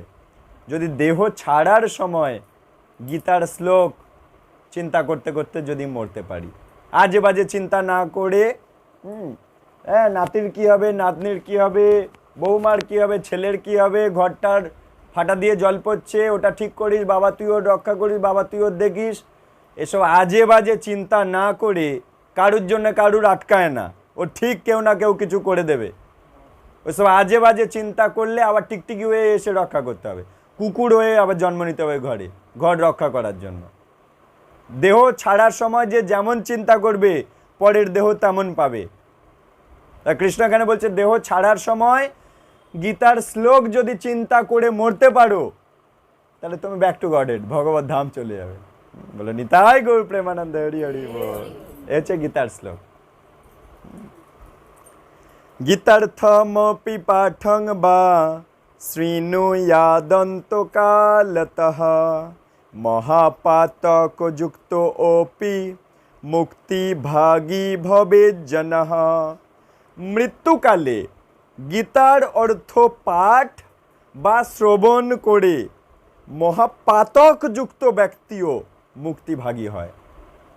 কৃষ্ণ দয়াময় বলছে, হ্যাঁ, যখন কেউ মরণাপন্ন, তার কাছে গিয়ে মরা কান্না করা উচিত নয়। সব মরা কান্না করা পাবলিকদের সরিয়ে দিয়ে সেখানটায় জোরে জোরে গীতা পাঠ করা উচিত। সে মহাপাপী হলেও তার কাছে গিয়ে যদি গীতা পাঠ করা হয়, কারণ তার কাছে গিয়ে যদি শোক কান্না করি, ও আমাদের দিকে আকৃষ্ট হয়ে যাবে, শোক করবে, হ্যাঁ, আমার বাচ্চাটার কী হবে, আমার স্ত্রীর কী হবে, ওই শোকের জন্য ও আবার জন্ম নেবে। হ্যাঁ, ওই ছেলের ছেলে হয়ে, নাতি হয়ে জন্ম নেবে, নিয়ে ঠাকুমাকে খুব রক্ষা করবে, খুব যত্ন করবে। তার মানে কি ওখানে আবার জন্ম হলো?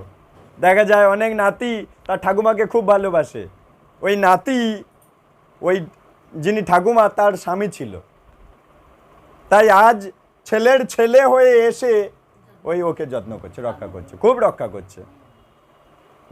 এই জন্য তাহলে এই জন্ম মৃত্যুতে তো ঘুরলো রে ভাই, ও লাভটা কি হলো? বেরোতে তো পারলো না। ওই জন্য বলছে মরা কান্না, মায়া কান্না সরিয়ে দাও ওদেরকে দিয়ে, ওই ব্যক্তির যদি সত্যি কল্যাণ চাও তাহলে ওখানটায় গীতা পাঠ করাও। আমি বলছি না, কৃষ্ণ বলছে মৃত্যুকালে গীতার অর্থ মানে অনুবাদ বাংলায় পড়ো না, পড়তে ক্ষতি কি? গীতার অর্থ পাঠ করো বা শ্রবণ করো।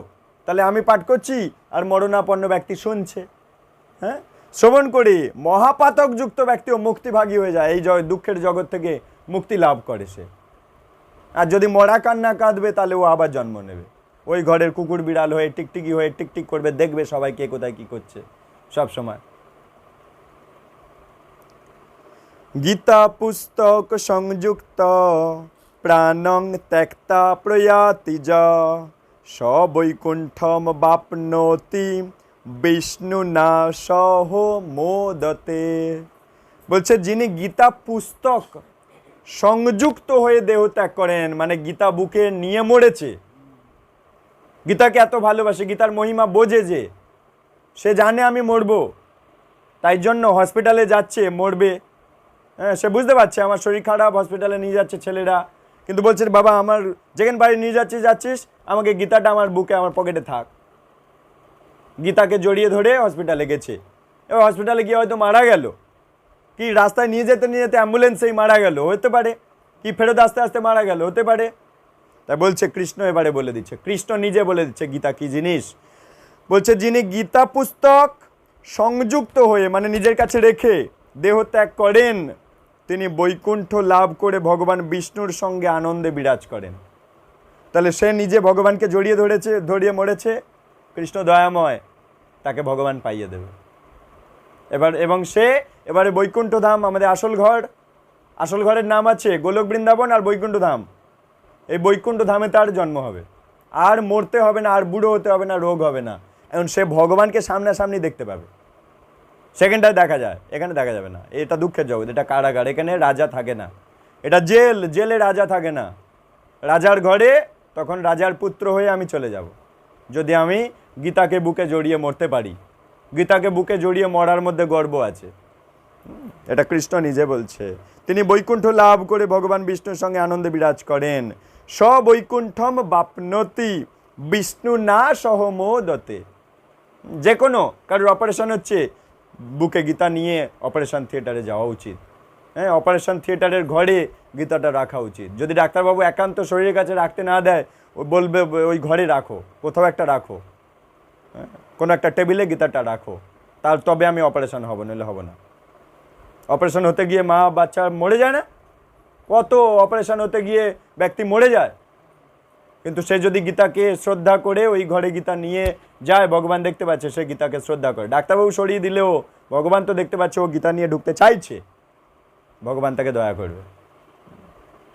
এগুলো চেষ্টা করা উচিত আমাদের। যে কোনো অপারেশন, যে কোনো অ্যাক্সিডেন্ট, যে কোনো কিছু পথে ঘাটে চলতে ফিরতে আমাদের রাখা উচিত গীতা বুকে। বাবা মা গুরুজনরা এই কথা বলতো কেন? আমাদের কল্যাণের জন্য। এখন দেখো, তারা জানতো এই কথাগুলো, তাই বলতো। আমরা বিশ্বাস করি বা না করি, তারা আমাদের কল্যাণ করতে চায়, আমাদের মঙ্গল চায়, তাই বলতো বাবা তুই স্কুলে যাচ্ছি, হ্যাঁ ব্যাগের মধ্যে তুই রাখ, স্কুলে যেতে যেতে সাইকেলে করে যেতে যেতে লরি মেরে দিয়ে অ্যাক্সিডেন্ট হয়ে যেতে পারে তো, কিন্তু কোনো অ্যাক্সিডেন্ট হবে না। কৃষ্ণ আর তার পার্ষদরা রক্ষা করবে। যার কাছে গীতা আছে তার কোনো ভয় নেই। হ্যাঁ, বাবা মা নিশ্চিন্তে থাকবে।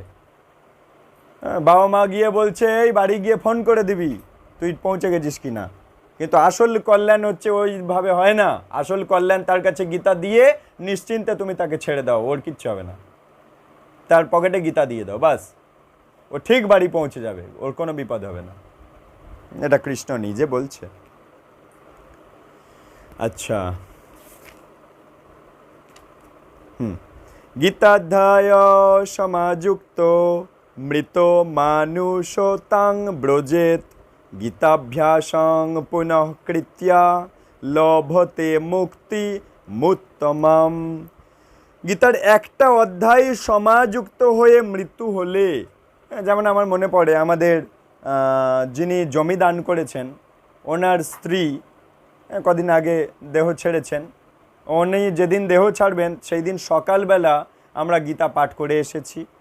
হ্যাঁ, গীতার একটা অধ্যায়, লাস্টের অধ্যায় মোক্ষ যোগ পড়ে এসেছি, শ্লোক অনুবাদ পড়ে এসেছি। ওই দিন সন্ধ্যাবেলাও ওনার পুত্রবধূ তিনিও গীতা পাঠ করেছেন। হ্যাঁ, তার কানের মধ্যে প্রবেশ করেছে।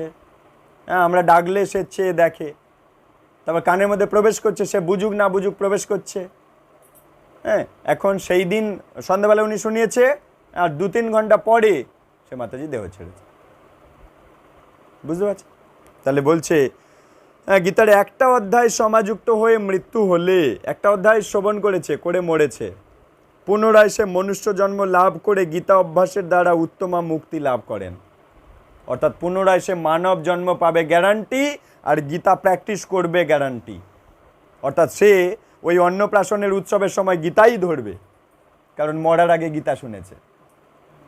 বুঝা যাচ্ছে? অনেক বাচ্চা পয়সা ধরছে, এটা ওটা ধরছে, খেলনা বাটি ধরছে, কেউ গীতা ধরছে, তারপর মরার সময় অবশ্যই গীতা শুনেছে, কেউ তাকে গীতা শুনিয়েছে দয়া করে।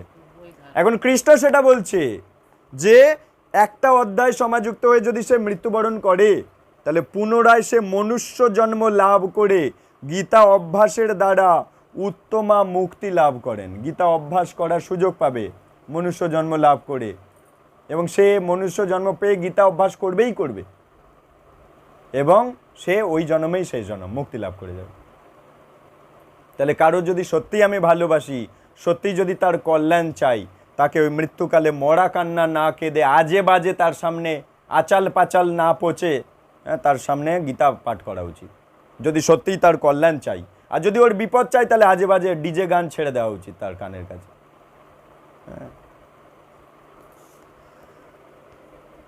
যে তুই সারা জীবন আমার অনেক ক্ষতি করেছিস, দাঁড়া তোর এই মরণকালে তোর ব্যান্ড বাজাচ্ছি, বলে ব্যান্ড ছেড়ে দাও তার কানের কাছে।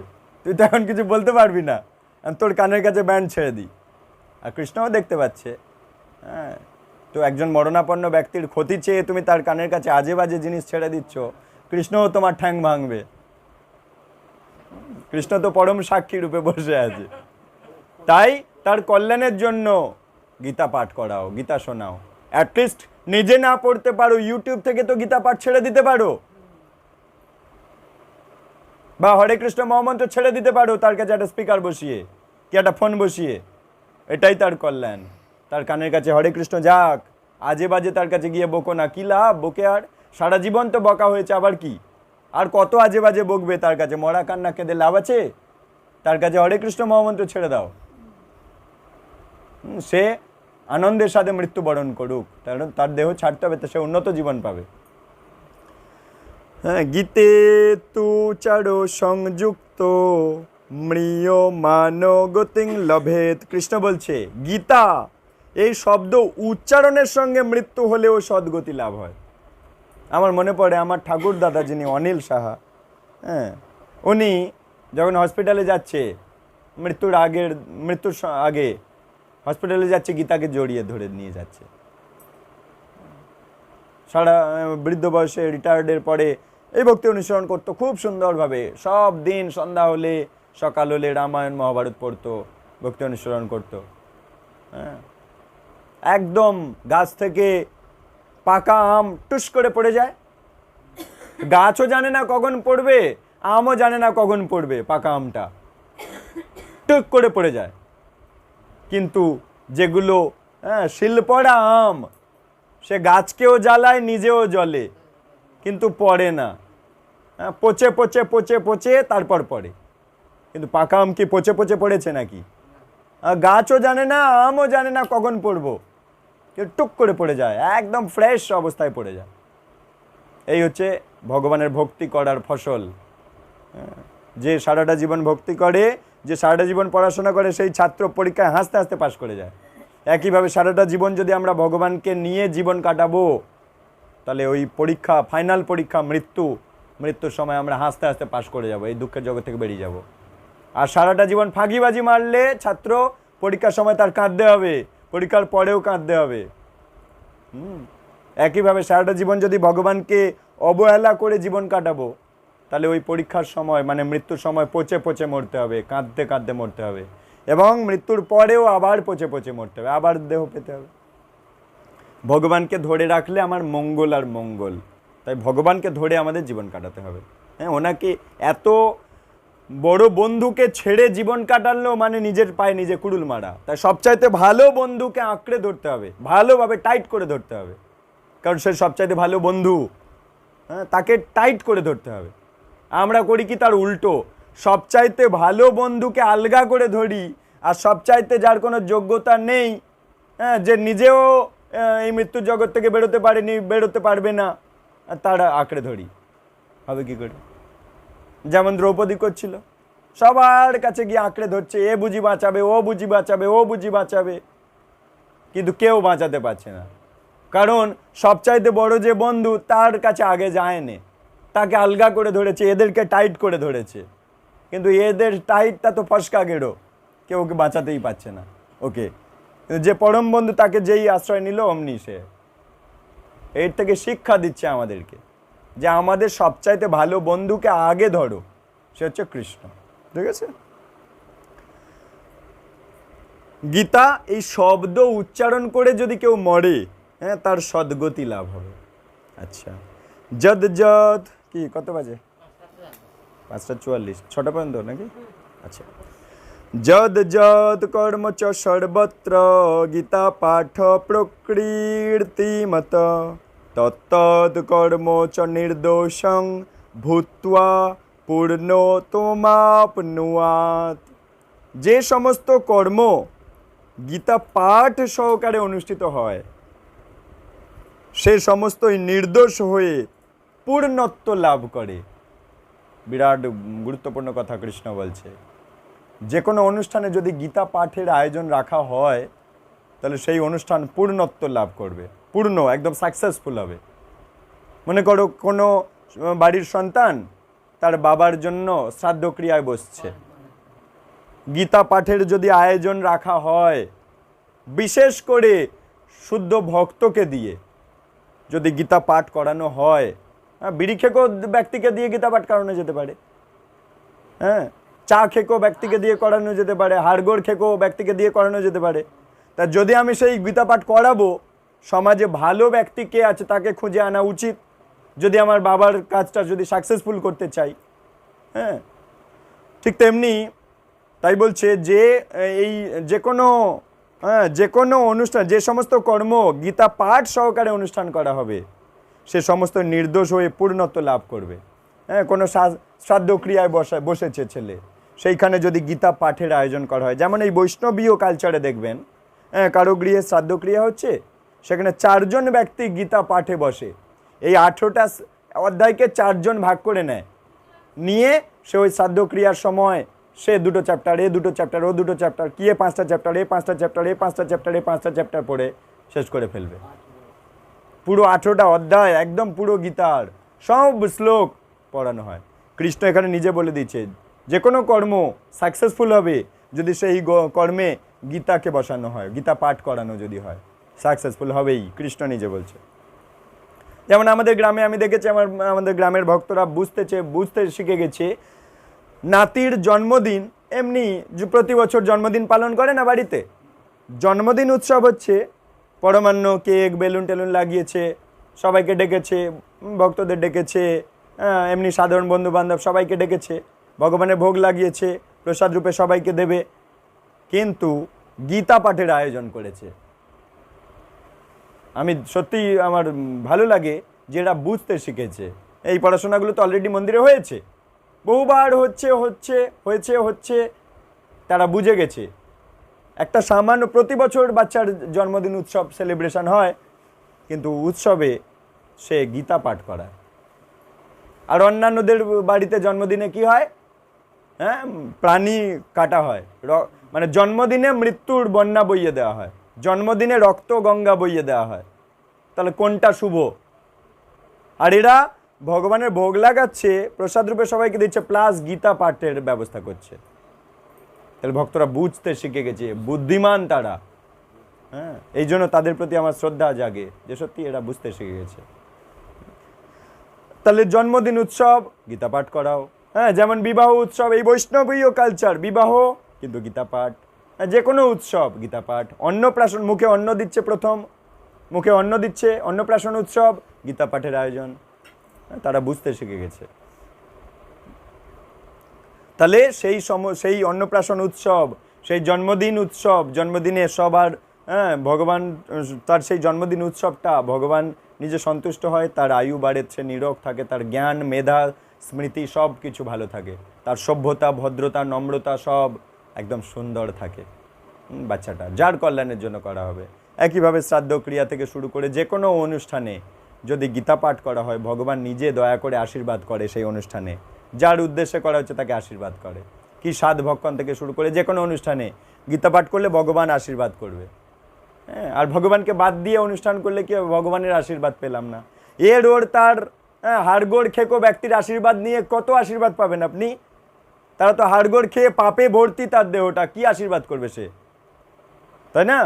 কমন সেন্স, এটা স্বাভাবিক ঐকিক নিয়ম। যে নিরন্তর পাপ কার্যে লিপ্ত, তার আশীর্বাদ করার ক্ষমতা আছে নাকি? সে তো নিরন্তর পাপ কার্যে লিপ্ত। মদ খেকো, বিড়ি খেকো ব্যক্তিকে কি আশীর্বাদ করবে সে? সে নিজে তো আশীর্বাদের ক্ষমতা হারিয়ে ফেলছে।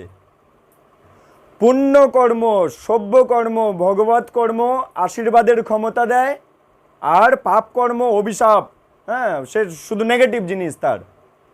তাহলে কি এই আশীর্বাদ বা অভিশাপ করার ক্ষমতা যে ভগবান সেই শক্তিমান ব্যক্তির সাথে যুক্ত তার আছে, কিন্তু যে নিরন্তর পাপ কার্যে লিপ্ত তার আশীর্বাদ বা অভিশাপ দেওয়ার কোনো ক্ষমতাই নেই। এই জন্য কলিযুগের ব্রাহ্মণদের কোনো আশীর্বাদ কোনো অভিশাপ কাজ করে না, কারণ তারা হাড় গড়ছে ভাই। তাহলে একটা কথা বলি, হরে কৃষ্ণ, মার কাজের সময় ঠাকুর মা 8 ঘন্টার ভিতরে বাঁশির কাজ করে দিল। ওই ফাঁকিবাজি বিদ্যে, কলিযুগে ওরম হবে। আমি রান্না করতেছি, রান্না শেষ হয় না, কাকার পুজো হয়ে হ্যাঁ। গেল। বাঁশির কাজ ফাঁকিবাজ ব্রাহ্মণ ডেকে এনেছেন কেন? আপনার দোষ, নিলে কত যেন পুরো 2,500 টাকা। আপনার দোষ। আপনি ফাঁকিবাজ ব্রাহ্মণকে ডেকে এনেছেন কেন? বাবা, মার কাজের সময় লেখাই আছে যে ব্রাহ্মণের শুধু হ্যাঁ। বইতেই ব্রাহ্মণ। আমি বলি আশ্চর্য হয়ে যাই, রান্না তার কোনো আশীর্বাদ বা অভিশাপ করার কোনো ক্ষমতাই নেই। রান্না শেষ হয় না, হয়ে গেল। যাই হোক, 2,500 টাকা নিল। অন এয়ার আছে, আমি খুব বেশি বলছি না ওই নিয়ে, শোনো তারপরে। আচ্ছা, তাই সমস্ত কর্মে গীতা পাঠ করাবেন, এটা কৃষ্ণ বলছে। তাহলে সেই অনুষ্ঠানটা সার্থক, সর্বাঙ্গ সুন্দর হবে। ঠিক আছে, নেক্সট। এরপরে শ্রাদ্ধ ক্রিয়ায় গীতা পাঠ করালে কি হয়? কৃষ্ণ নিজে বলছে, শোনো।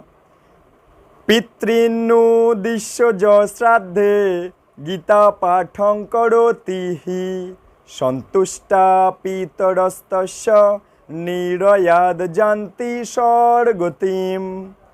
পিতৃগণের উদ্দেশ্যে যে ব্যক্তি শ্রাদ্ধে গীতা পাঠ করেন, তার পিতৃগণ মানে যে মরে গেছে, যে অশরীরী হয়ে আছে, তাকে বলে পিতৃ।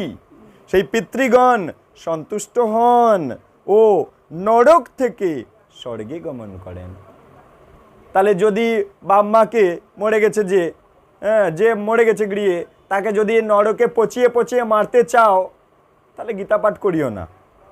আর যদি সত্যি তাকে ভালোবাসো, তার সত্যি তোমার বাবা ভালোবাসছো, খুব খুব মরা কান্না কাঁদছো, কিন্তু গীতা পাঠের আয়োজন করনি, তা ওর মরা কান্না কেঁদে কী লাভ? সে তো নরকেই পচে মরবে। কিন্তু যদি গীতা পাঠের আয়োজন করো, তো কান্না কেঁদে কী হবে? কাজের কাজটা করো, তার জন্য গীতা পাঠের আয়োজন করো। তাহলে কি হবে? ওই পিতৃগণ সন্তুষ্ট হন আর নরক থেকে স্বর্গে গমন করেন। নরকে পচে মরতে হবে না। নরকে পাঠিয়ে দেওয়া মানে শাস্তি পাওয়া তো।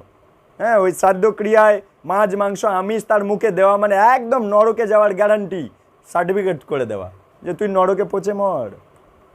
কিন্তু বৈষ্ণবীয় শ্রাদ্ধতে ভগবানের মহাপ্রসাদ তাকে দেওয়া হয়, তবে সে তা ঊর্ধ্ব গচ্ছন্তি। কারণ এরা জানে, এরা বুদ্ধিমান, বৈষ্ণবরা বুদ্ধিমান, আর এরাই সমাজকে পথ দেখায় যে ওইভাবে নয়, এইভাবে জীবন কাটাতে হয়, ওইভাবে জীবন কাটালে পচে পচে মরতে হবে। এরা সমাজকে পথ দেখায়। আর এরা যদি পথ না দেখায়, তাহলে অজ্ঞান ব্যক্তি পথ পাবে কি করে? এরা যদি পথ না দেখায়, অজ্ঞান ব্যক্তি পথ পাবে কি করে? এই বৈষ্ণব সমাজের সবচাইতে বড় সমাজসেবক, তাকে দেখে সবাই শেখে যে কেমনভাবে জীবন কাটাতে হয়, কেমনভাবে কথা বলতে হয়, কেমনভাবে চিন্তা করতে হয়, কেমনভাবে পোশাক পরতে হয়, সেটাও শেখায় বৈষ্ণবরা।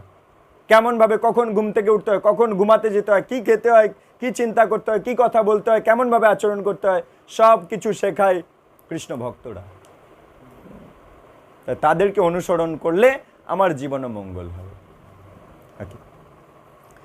শ্রাদ্ধকালে গীতা পাঠ দ্বারা, তাই বলছে পিতৃগণের উদ্দেশ্যে যে ব্যক্তি শ্রাদ্ধে গীতা পাঠ করেন, তার পিতৃগণ সন্তুষ্ট হন, নরক থেকে স্বর্গে গমন করেন।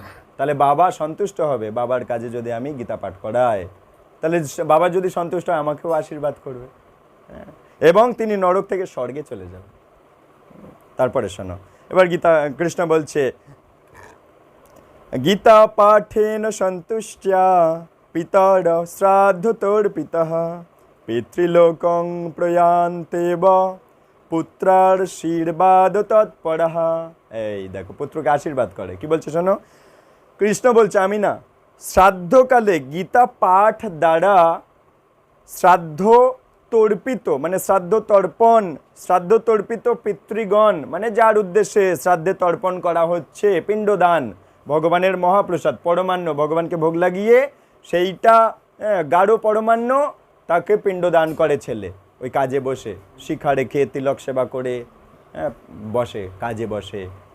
তাই বলছে শ্রাদ্ধকালে গীতা পাঠ করে, গীতা পাঠের আয়োজন করা হয়েছে, গীতা পাঠের দ্বারা শ্রাদ্ধ তর্পিত পিতৃগণ মানে যার যে অশরীরী, যে মরে গেছে, সেই পিতৃগণ সেই পুত্রকে আশীর্বাদ করতে করতে পিতৃলোক গমন করেন।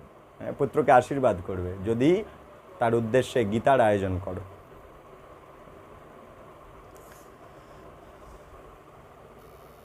ছ মিনিট আছে। গীতা পুস্তক দানঞ্চ ধেনু পুচ্ছ সমন্বিতম কৃত্বা চ তদ্দিনে সম্যক কৃতার্থ জায়তে জনঃ। চামর সমন্বিত গীতা গ্রন্থ, মানে গীতার সাথে চামর, হ্যাঁ চামর, চামর আর গীতা একসাথে দান করলে সেই দিনেই মানুষ সম্যকভাবে কৃতার্থতা লাভ করে। যেদিন আমি গীতা এবং চামর একসাথে দান করব কাউকে, সেই দিন সম্যকভাবে কৃতার্থতা লাভ করে, অর্থাৎ তার জীবনে সুকর্ম জমা হয়ে গেল যে গীতার চামর একসাথে দান করেন। আমি একটা বাস্তব উদাহরণ দিচ্ছি।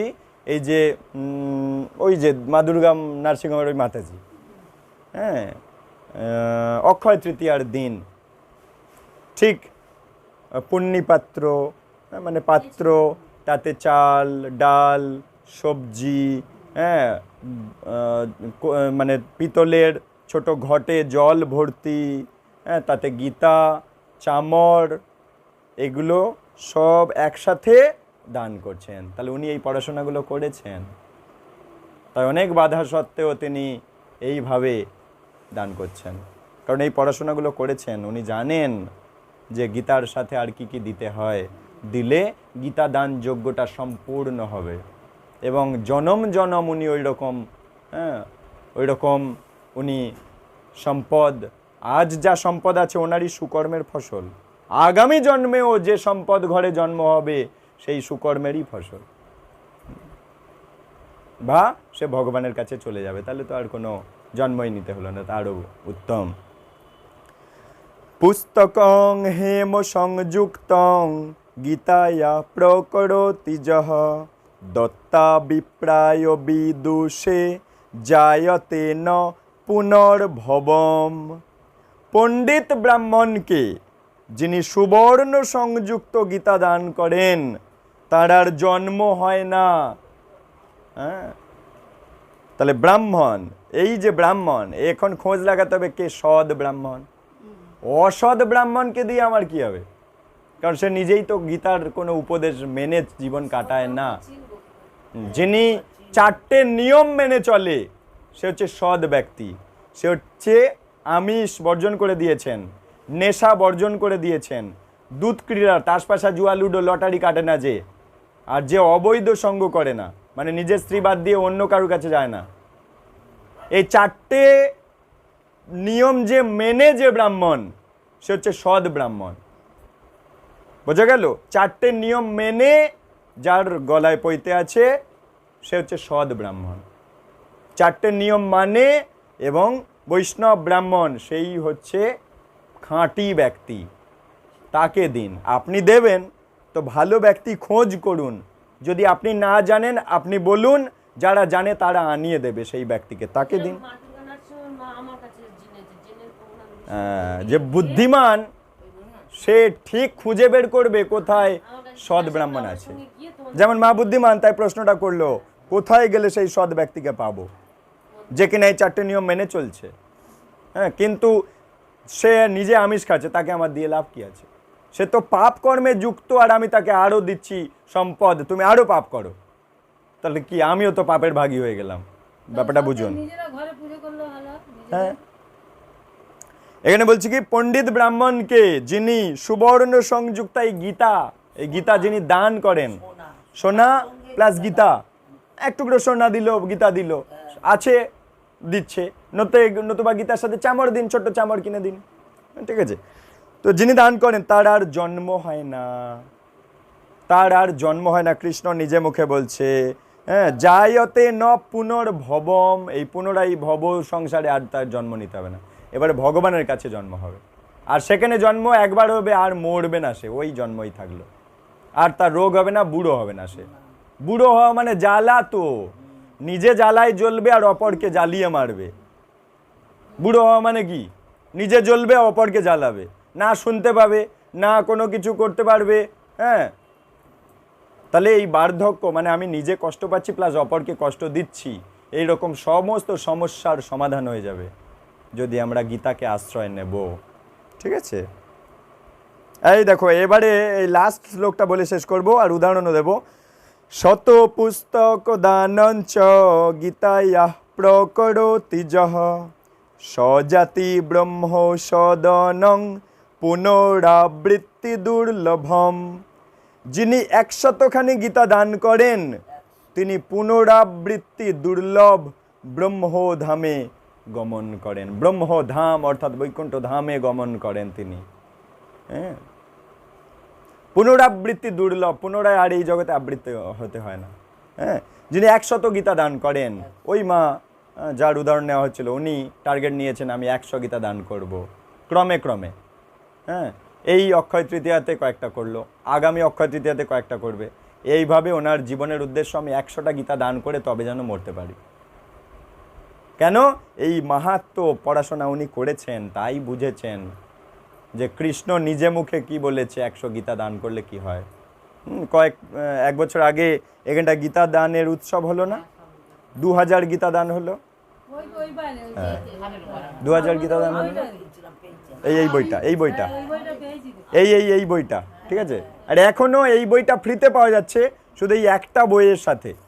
এতে কৃষ্ণের সমস্ত লীলা পাবেন, কৃষ্ণ কেমনভাবে মাখন চুরি করতো, হ্যাঁ, কেমনভাবে গোপিকাদের জ্বালাতন করতো, সব কিছু কৃষ্ণের সেই মধুর লীলা। হ্যাঁ, এই বইটা পড়লে আর অন্য কোনো বই পড়তে ইচ্ছা হবে না। লীলাপুর এই বইটার দাম 300 টাকা, এর সাথে 270 টাকার এই গীতাটা পুরো ফ্রিতে দেওয়া হচ্ছে, এখনো সেইটা পাওয়া যাচ্ছে। শোনো, তাই এই পর্যন্ত আজ আমরা বিশ্রাম দিচ্ছি। দিদি সেই পেনটা, আচ্ছা না আমার কাছে আছে, ছাড়ো। আচ্ছা, প্রত্যেক বছর জন্মদিন করলে বাচ্চা হ্যাঁ। সেইদিনে কি মানে গীতা পাঠ করে নিরামিষ করে তারপর আমিষ করে খাওয়াতে পারি? আমিষ করা উচিত নয়। একদমই না। না, আমিষটা তো একদমই তোমার ফোন নাম্বারটা দেবো। শোনো মা, হ্যাঁ অনেক পদ আছে যেগুলো আপনি